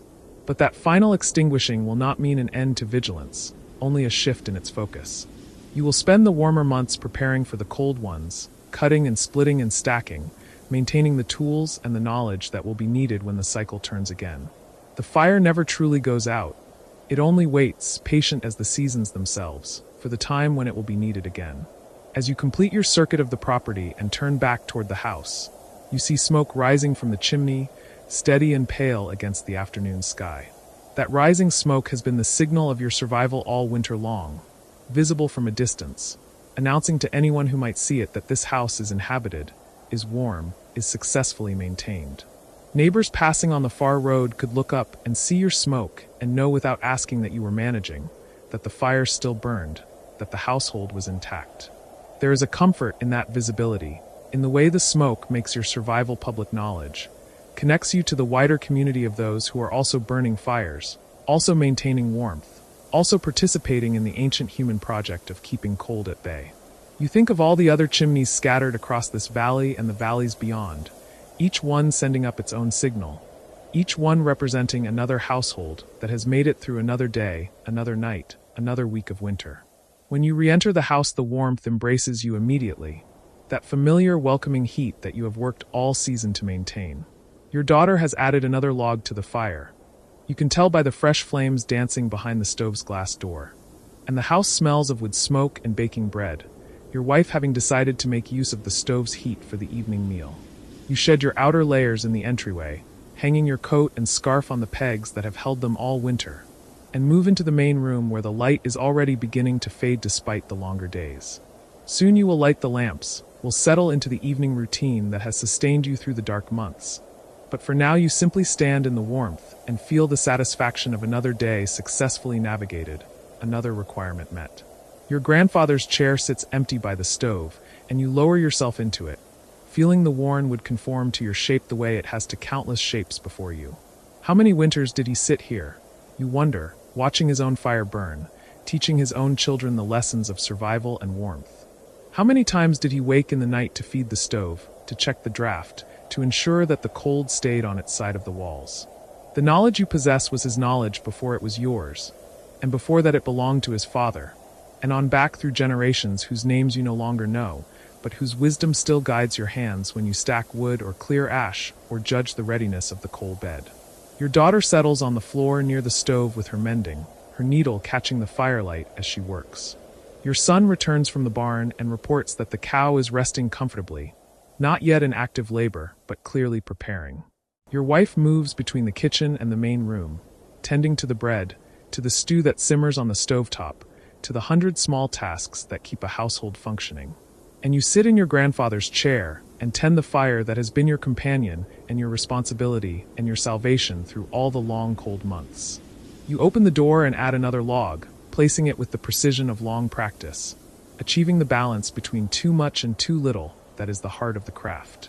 The flames accept the offering, curling around the new wood, beginning the slow work of transformation that will turn solid matter into warmth and light. Tell us a story, your daughter says, looking up from her mending. One of the old ones. You smile, recognizing the request for what it is. Not entertainment but education, the continuation of that oral tradition that carries knowledge across generations. The stories are not separate from the fire tending. They are part of it, another way of passing down what needs to be known. I'll tell you about the winter your great-great-grandmother survived. You begin, your voice falling into the cadence of a tale told many times before. She was only 14, and her mother had died the summer before, and the responsibility for keeping the house fire fell to her because her father worked from dawn until long after dark, trying to manage the farm alone. Your daughter's needle pauses. Your son settles onto the bench along the wall. Your wife's movements in the kitchen slow as she too listens, though she has heard this story before, though she knows its rhythms as well as you do. It was a winter like this one, maybe colder. You continue. Deep snow, bitter cold, the kind of season where one mistake could be fatal. And your great-great-grandmother, Marta was her name. She took on the responsibility of the fire and made it her whole focus. She hardly slept, they said. She would rest for an hour or two and then wake to check the stove, to add wood, to make sure the cold wasn't creeping in. That must have been exhausting, your daughter observes. It was, you agree. But it was also necessary. Her father couldn't do it. He was needed for the animals, for the other work that couldn't be neglected. So it fell to Marta, and she did it. She kept that fire burning straight through from November to April. Never let it die. Never let the house get cold. And in the spring, when the danger had passed, her father told her she had saved them both, that her vigilance had made survival possible. What happened to her? Your son asks. She married, had children, lived to be very old. Your grandfather remembered her. She died when he was a boy, but he said she still checked the stove constantly even in summer, out of pure habit. The winter had made her into someone who could never quite stop watching for cold, never quite stop tending the fire even when no fire was burning. The story settles over the room like snow, and you can see your children thinking about it, measuring their own efforts against Marta's, understanding themselves as part of that continuum of survival and care. This is what the stories do. They connect the present to the past, they make the knowledge personal, they transform dry facts about stove tending and wood cutting into human drama, into inspiration, into inheritance. The evening deepens and the fire burns steadily and the warmth holds. Outside, the night comes on with the cold that no longer frightens because you have learned its measure, have developed the skills and knowledge to answer it with heat, with light, with the sustained human insistence that cold will not have the final word. Tomorrow you will wake, and the fire will still be burning, and you will tend it again, will feed it and monitor it, and maintain the warmth that makes life possible. And the day after that you will do the same, and the day after that, until finally the season turns completely and the fire can rest, and you can turn your attention to other things. But even then, even in summer's heat, you will carry with you the knowledge this winter has taught, the understanding of what warmth costs and how it is maintained, and what is required to survive when survival is not guaranteed. You will cut wood in July's sunshine and think ahead to January's cold. You will stack logs in September and imagine yourself drawing from that stack in February. You will check the chimney in October and envision the smoke that will rise from it in December. The fire is never truly separate from you now. It has become part of how you understand the world, part of how you measure time and plan for the future and relate to the people around you. You are a tender of fires, a keeper of warmth, a link in the chain of knowledge that stretches back into unrecorded history and forward into a future you will not live to see. Your daughter sets aside her mending and rises to check the stove, opening the door without being asked, observing the cold bed with the eye of a student becoming a practitioner. It needs another log, she announces, and you nod your approval as she selects one from the box beside the hearth, judges its size and weight, places it carefully where it will burn best. Good, you tell her. That's good. And it is good. All of it is good. The fire burns, the family gathers, the warmth holds against the cold. Another night passes into the long tally of nights survived. Another morning will come, and with it the continuation of the work, the tending, the vigilance that keeps the cold at bay. You close your eyes for a moment, listening to the soft sounds of the fire, the quiet movements of your family, the creaking of the house settling into night. The warmth surrounds you like an embrace, like a promise kept, like the accumulated effort of all the mornings and evenings and midnight wakings that have brought you to this moment. The winter is nearly done. Soon the spring will come with its different demands, its different rhythms. But for now, for this evening, for this moment, the fire burns and the warmth holds, and you sit in your grandfather's chair and feel the deep satisfaction of having done what was needed, having maintained what needed to be maintained, having passed the knowledge forward to those who will need it when their own winters come. The night stretches ahead, calm and cold and survivable. The smoke rises from the chimney into the darkness. Inside, the fire breathes its steady breath, turning wood into warmth, transforming the work of summer into the comfort of winter, completing the cycle that has sustained your family and countless families before you through all the long cold centuries of human survival. And you tend the fire, as you have tended it all winter, as you will tend it as long as the cold requires, as your children will tend it after you, keeping alive the warmth, keeping alive the knowledge, keeping alive the ancient human art of making home a refuge against the elements, of transforming the raw materials of forest and flame into the simple grace of a warm house on a cold night. The fire burns, the warmth remains, the winter at last releases its hold, and you sit in the gathering darkness and watch the flames dance behind the glass and feel grateful for the knowledge in your hands. The roof over your head, the family gathered close, and the simple enduring miracle of warmth maintained through cold seasons and long nights, and all the patient accumulated wisdom of those who came before.